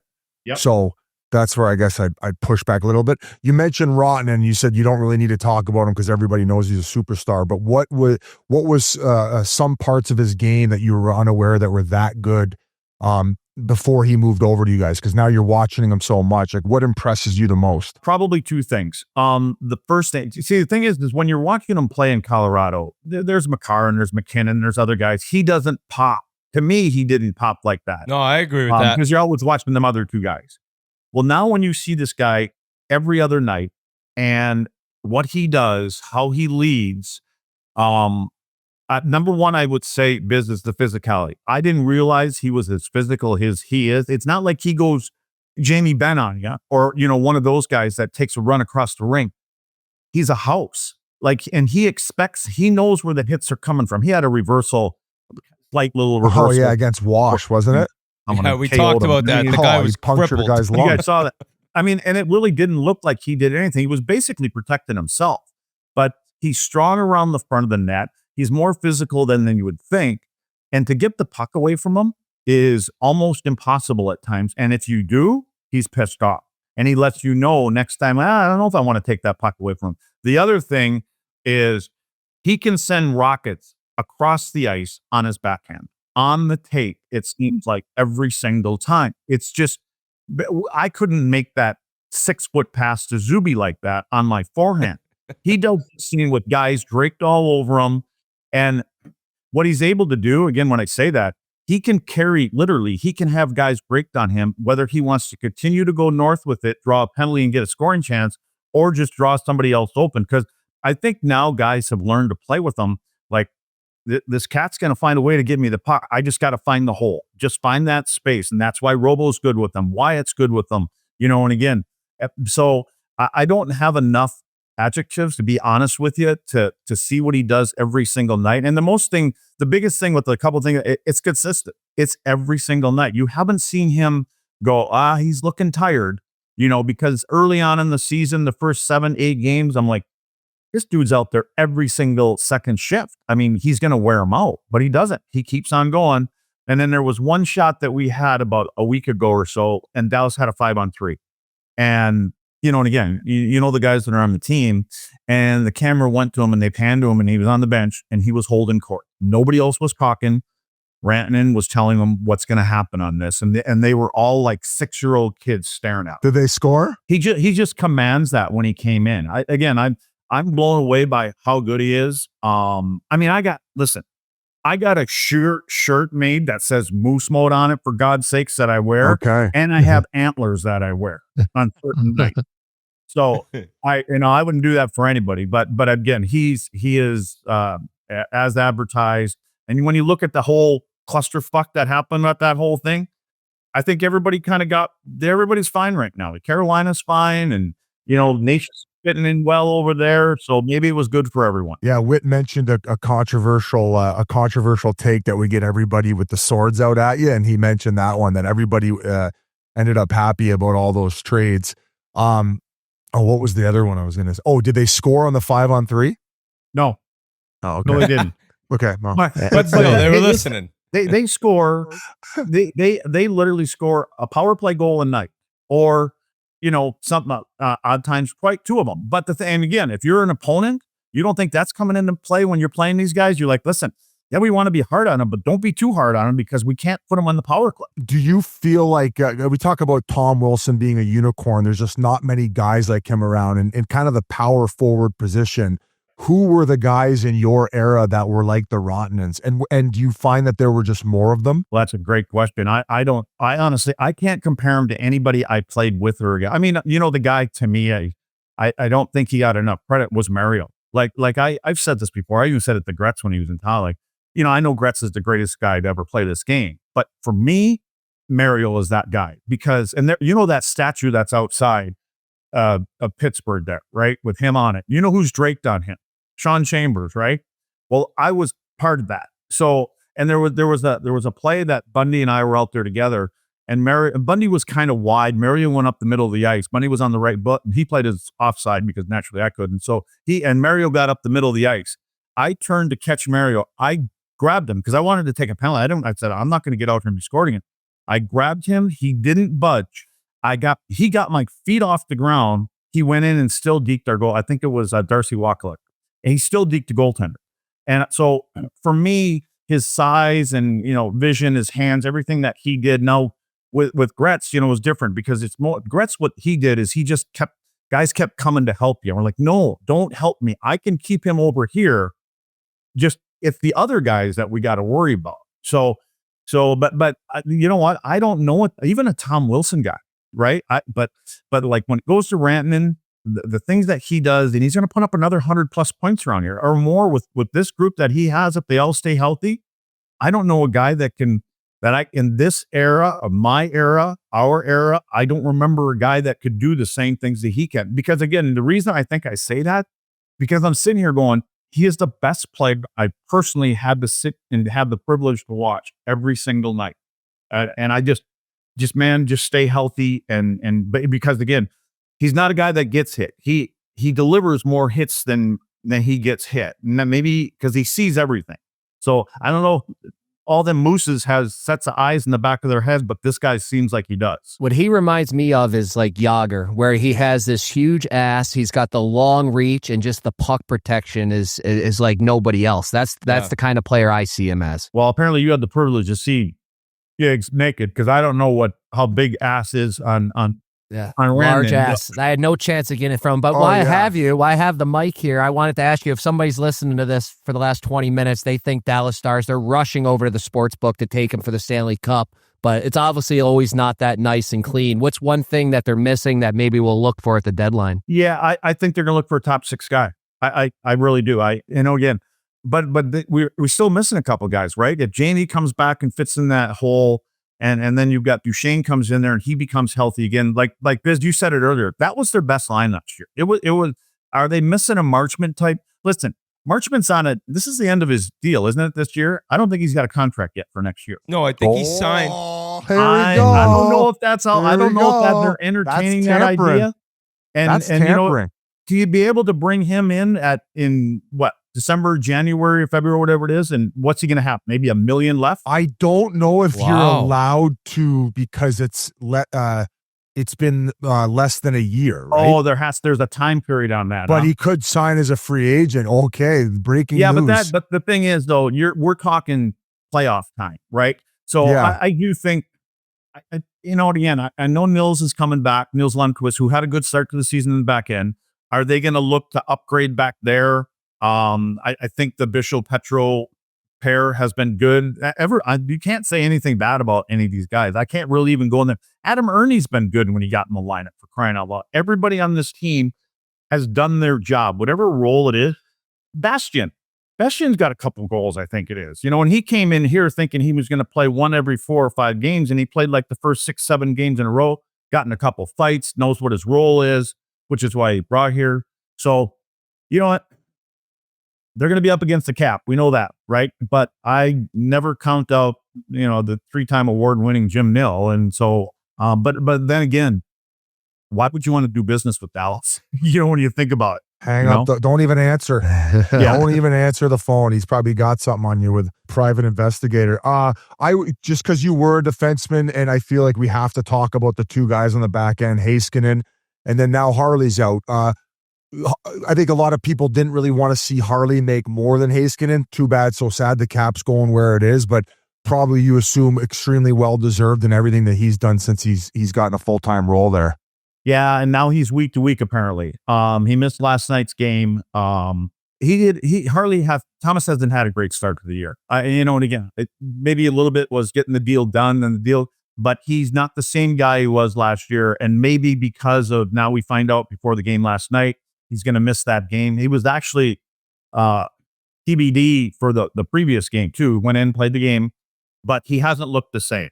So I think, and which to me, I'm happy in a way that he's got an injury, because if it wasn't an injury and you sign a contract and you're not playing well, then that's a different kind of thing to worry about. So my guess is whatever he's got now apparently, about the whole DiGiorno thing, right? You guys got the whole pizza scoop. Yeah. He's pretty low maintenance. He better not be fucking eating too much DiGiorno though. Yeah. I'm wondering if that was all premeditated. You know what I mean? Like, you think he wanted the brand deal? He's working on that deal right now. Good for him. But no, when he's healthy, when you talk about him and Miro, I've never seen Miro play this good. Okay. And I think right now is the best I've seen him. And I think the big difference in Miro, for the last year or half, we've been kind of calling for Harley to be the guy on the power play, because Thomas shoots the puck. Great shot, good vision. They're 2 different guys. They're not the top defenders in the league. Miro defends with the puck. He gets the puck and he skates it and he breaks down coverage by using his legs. Thomas is a guy that can make that first pass. And he's generally really good at making that first pass. But where it's changed with Miro, and my biggest bitch all the time about Miro, which you shouldn't have any complaints about him, is on the power play, he wants to distribute all the time. And if you're a penalty killer and you see that enough, you start taking certain people away because he wants to make that pass. So that's why I'm like, man, they just got to get Harley out there. Harley would get out there. He gets 40 seconds. He gets a shot up. He either scores or they get a rebound. They score. I'm like, that's what I'm talking about. So now I think Heiskanen early in the season shot the puck, got a couple goals. Now, all of a sudden, last night, he gets out on the first power play, gets the puck from Brandon. I think he gets it back. They go back and forth. He gets it. He sees the lane to the net, shoots the puck. Nothing happens. Then he gets the next one. He shoots it again. Then the third one, he passes it. But you watch the coverage on the PK. Now, all of a sudden, they start to squeeze the middle of the ice. And then these guys open up. So now it's like, pick your poison. You leave Robo, Rantanen open, wide open. And Miro's got an unbelievable shot. So Miro right now, though, he's doing that all the time. Like now he's a little bit more assertive about getting pucks up to the net and shooting the puck. And to me, when you got a defenseman that is more of a passer, when you get into the offensive zone, you're looking for the pass, right? You're trying to find an opening instead of getting to the front of the net. Like, let's go to the net. Now, guys, you can see they're starting to go to the net because, well, Miro's going to shoot this puck. Now they're finding a way to get rebounds, which adds another problem for defensemen, especially. We got the Roback last question right now. You use code Chiclets at roback.com for 20% off your first purchase through the end of the week. That's CHICLETS on RHOBACK.com. Hoodies, joggers, polos, swim trunks, it all. Code Chiclets at roback.com. Such a football city, right? The Dallas Cowboys not having a great year. Do you notice the fan base changes a little bit once football ends? Maybe this year it's different because the Cowboys aren't great, like I said. Like, once football's over, is it a different atmosphere in the arena? Is there way more focus paid to the team from the fan base? Or is it pretty consistent with the Dallas Stars fans, no matter what's going on with football? I'll say this with the Dallas Cowboys, regardless if they go 0-16 or 16-0, that building's going to be full. Their fans are their fans, and they will bitch like we all would, but they're loyal as can be.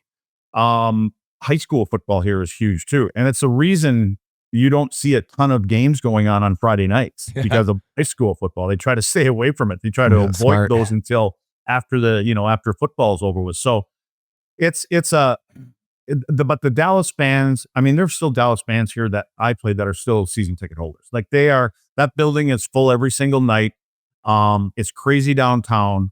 So I think it's just as good a fan base as whatever you want to say the best one is in the NHL. There's no difference because these people, and winning matters, and again, if this team was a 500 team and it started back a few years ago and then it continues on like that, I don't know if they would be, the diehards would be there. Actually, we have diehards on our show. But the diehard would be there. But these are tickets that are hard to come by on a Tuesday night.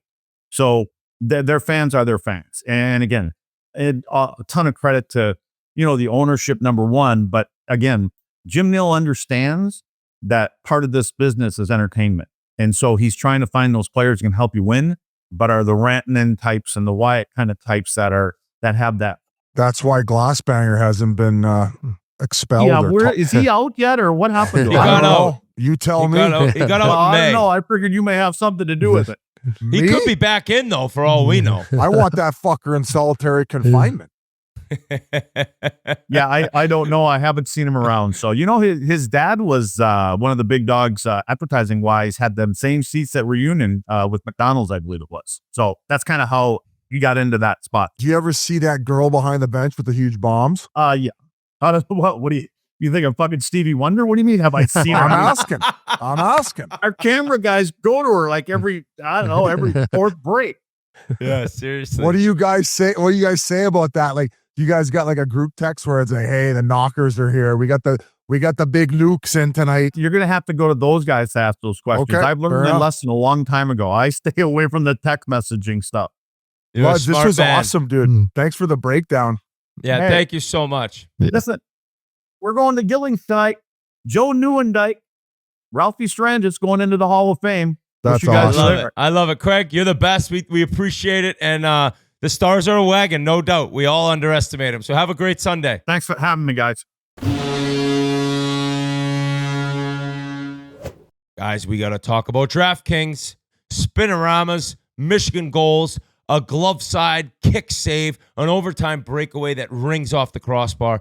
The what did I just see moments that make hockey special and make hockey hockey. Live and breathe every one of them with DraftKings Sportsbook, an official sports betting partner of the NHL. DraftKings Sportsbook keeps the excitement on ice at full speed. From player props to live in-game betting, you're never far from the action. New customers, this one's for you. Bet just $5, and if your bet wins, you'll get $200 in bonus bets instantly. Own every moment on the ice with DraftKings. Download the DraftKings Sportsbook app and use code Chiclets. That's code Chiclets to turn $5 into $200 in bonus bets if your bet wins. In partnership with DraftKings, the crown is yours. This episode is sponsored by Roe, a 2-in-1 prescription treatment designed to help you get stronger, harder erections. And yeah, better sex for the both of you. And here's the cool part. They dissolve under your tongue. That means they can hit your bloodstream faster than a traditional pill. Once they dissolve, Roe Sparks start working in just 15 minutes on average, so you can be ready when the moment's right. And they don't just get you hard. We're talking thicker, fuller, longer lasting erections. Plus, Row stays active in your system for 36 hours. So round 1, round 2, or even round 3 the next morning. Totally on the table. Getting started is easy. Everything is 100% online. Row connects you with a licensed provider who reviews your info. No awkward waiting rooms or face-to-face combos. And if approved, your treatment ships right to your door. Ready to give it a try? New patients get $15 off Row Sparks on a reoccurring plan. Just head to ro.co/chiclets. That's ro.co/chiclets to find out if it's right for you. Thank you very much to Clay from Sons of Anarchy. That'd be Clay Ludwig with the Harley Davidson shirt on and the mustache. Just a great look for him. Awesome guy. We appreciate it, Dallas. And from a great team to just a horseshit team and a horseshit organization. That's in Toronto. They traded away their first round pick last year. It is top 5 protected. Right now, they, based on the odds in the NHL, would have the 6th overall pick. That'll be the Bruins pick. Biz, this team is slow and stinks. Now they're battling injuries, but are you still chill, Biz? I'm not talking about the Leafs this pod. Oh, okay. Wow. All right. Okay. Murray, you got anything? Yeah, they stink. They stink. 5 in a row they've lost, and they need some D, and I think they should probably start looking in the KHL for some defensemen. Yeah, oh, okay. I like that. They got to go off the board. What do you mean specifically by that? There's a lot of good players over there, and they could use 6 new defensemen at this point. Are you talking about M&M? He's ripping up the league. He is that ripping Mitchell up the Miller? League. Yeah, he he's had a ripping hat up the trick the other KHL. night. He went end to end again, I think today or yesterday. I wonder if he'll ever get a chance in the NHL. I was going to ask you guys that. You think that at a certain point, like they get everybody back in a room who was affected by this, and they kind of say, "Hey, at what point does a kid keep having to pay for what he did in his adolescent years?" Like where do you guys lie on that? Yeah, I don't know the whole story. Yeah, you definitely have to do some more digging in, and I don't know if anybody's willing to do all that digging in, put all that money into the law making and do all that for him. Probably not. Yeah, I don't know. I mean, I'm sure that obviously would be insane headlines and probably something that the Leafs don't want, but they did get Troy Stecher, who, I mean, you're familiar with this game, plays his dick off. I think he's a great 5'6" defenseman when playing his best, right? A good physical guy, maybe help kill penalties, block shots. He'll play as physical as he can. No? Yeah. Plays hard. He plays hard. He's got balls, undersized D-man that's made it to the NHL. If you're thinking that Troy Stecher is going to turn things around, we can just continue to not talk about the Leafs. That's kind of where I'm at. Maybe he's the fucking X factor. Yeah. Well, the X factor for G is an X factor on another team. That would be Brazeau for Boston. He's now very good for Pittsburgh. So, yeah, I don't know. I watched the Leafs play. I watched some of that Chicago game Saturday night. It is so boring. They're turning into like boring, slow hockey team. And it's crazy to see. I know Matthews is out right now, but Jesus Christ. There's got to be panic. I know maybe you're not discussing them, but Leafs fans have to be fuming right now. That's all I'm going to say. That's all I'm going to say. Well, I'll leave it at that. And I guess staying with the Leafs, I don't get this David Kampf story, Biz. I don't know why I know they have a lot of bodies there. The contract was terminated. He gave up like a lot of money on the deal. I don't think he has to return the signing bonus money, but he's done there and he signed with Vancouver. Did you like him? Were you a guy that didn't like him in the lineup? Like, why is he not on the team anymore? I thought he was solid. Like okay, he was solid bottom 6. Like sometimes you'd notice him, sometimes you wouldn't. I don't think it's like a needle mover. I don't know what happened. Like I don't dig into those types of stories. Like, is there any rumor mill coming out? Like, have you heard anything? I don't know anything. No. It was just that he was in the AHL, played 4 games, and then the contract ended, and I think you're placed on waivers. Nobody grabbed him, and he signs with Vancouver. Yeah, remember like last year, Assad did that because he's like, I'm not going to play in Springfield. Just terminate my contract. Yeah. And I think he and knew he left already. money on the table to play back in the NHL. Yeah, well, he's so also it's- made enough. Yeah. I don't think Camp's maybe made that much dough, but if you have the opportunity where you could sign with an NHL team who wants you in their lineup, I could see why certain guys would say, no, terminate it, get me the fuck out of here. I just want to go play in the NHL and I don't want to ride the bus and eat soggy sub. So makes a lot of sense, especially even if you're leaving a little bit on the table. And I get it.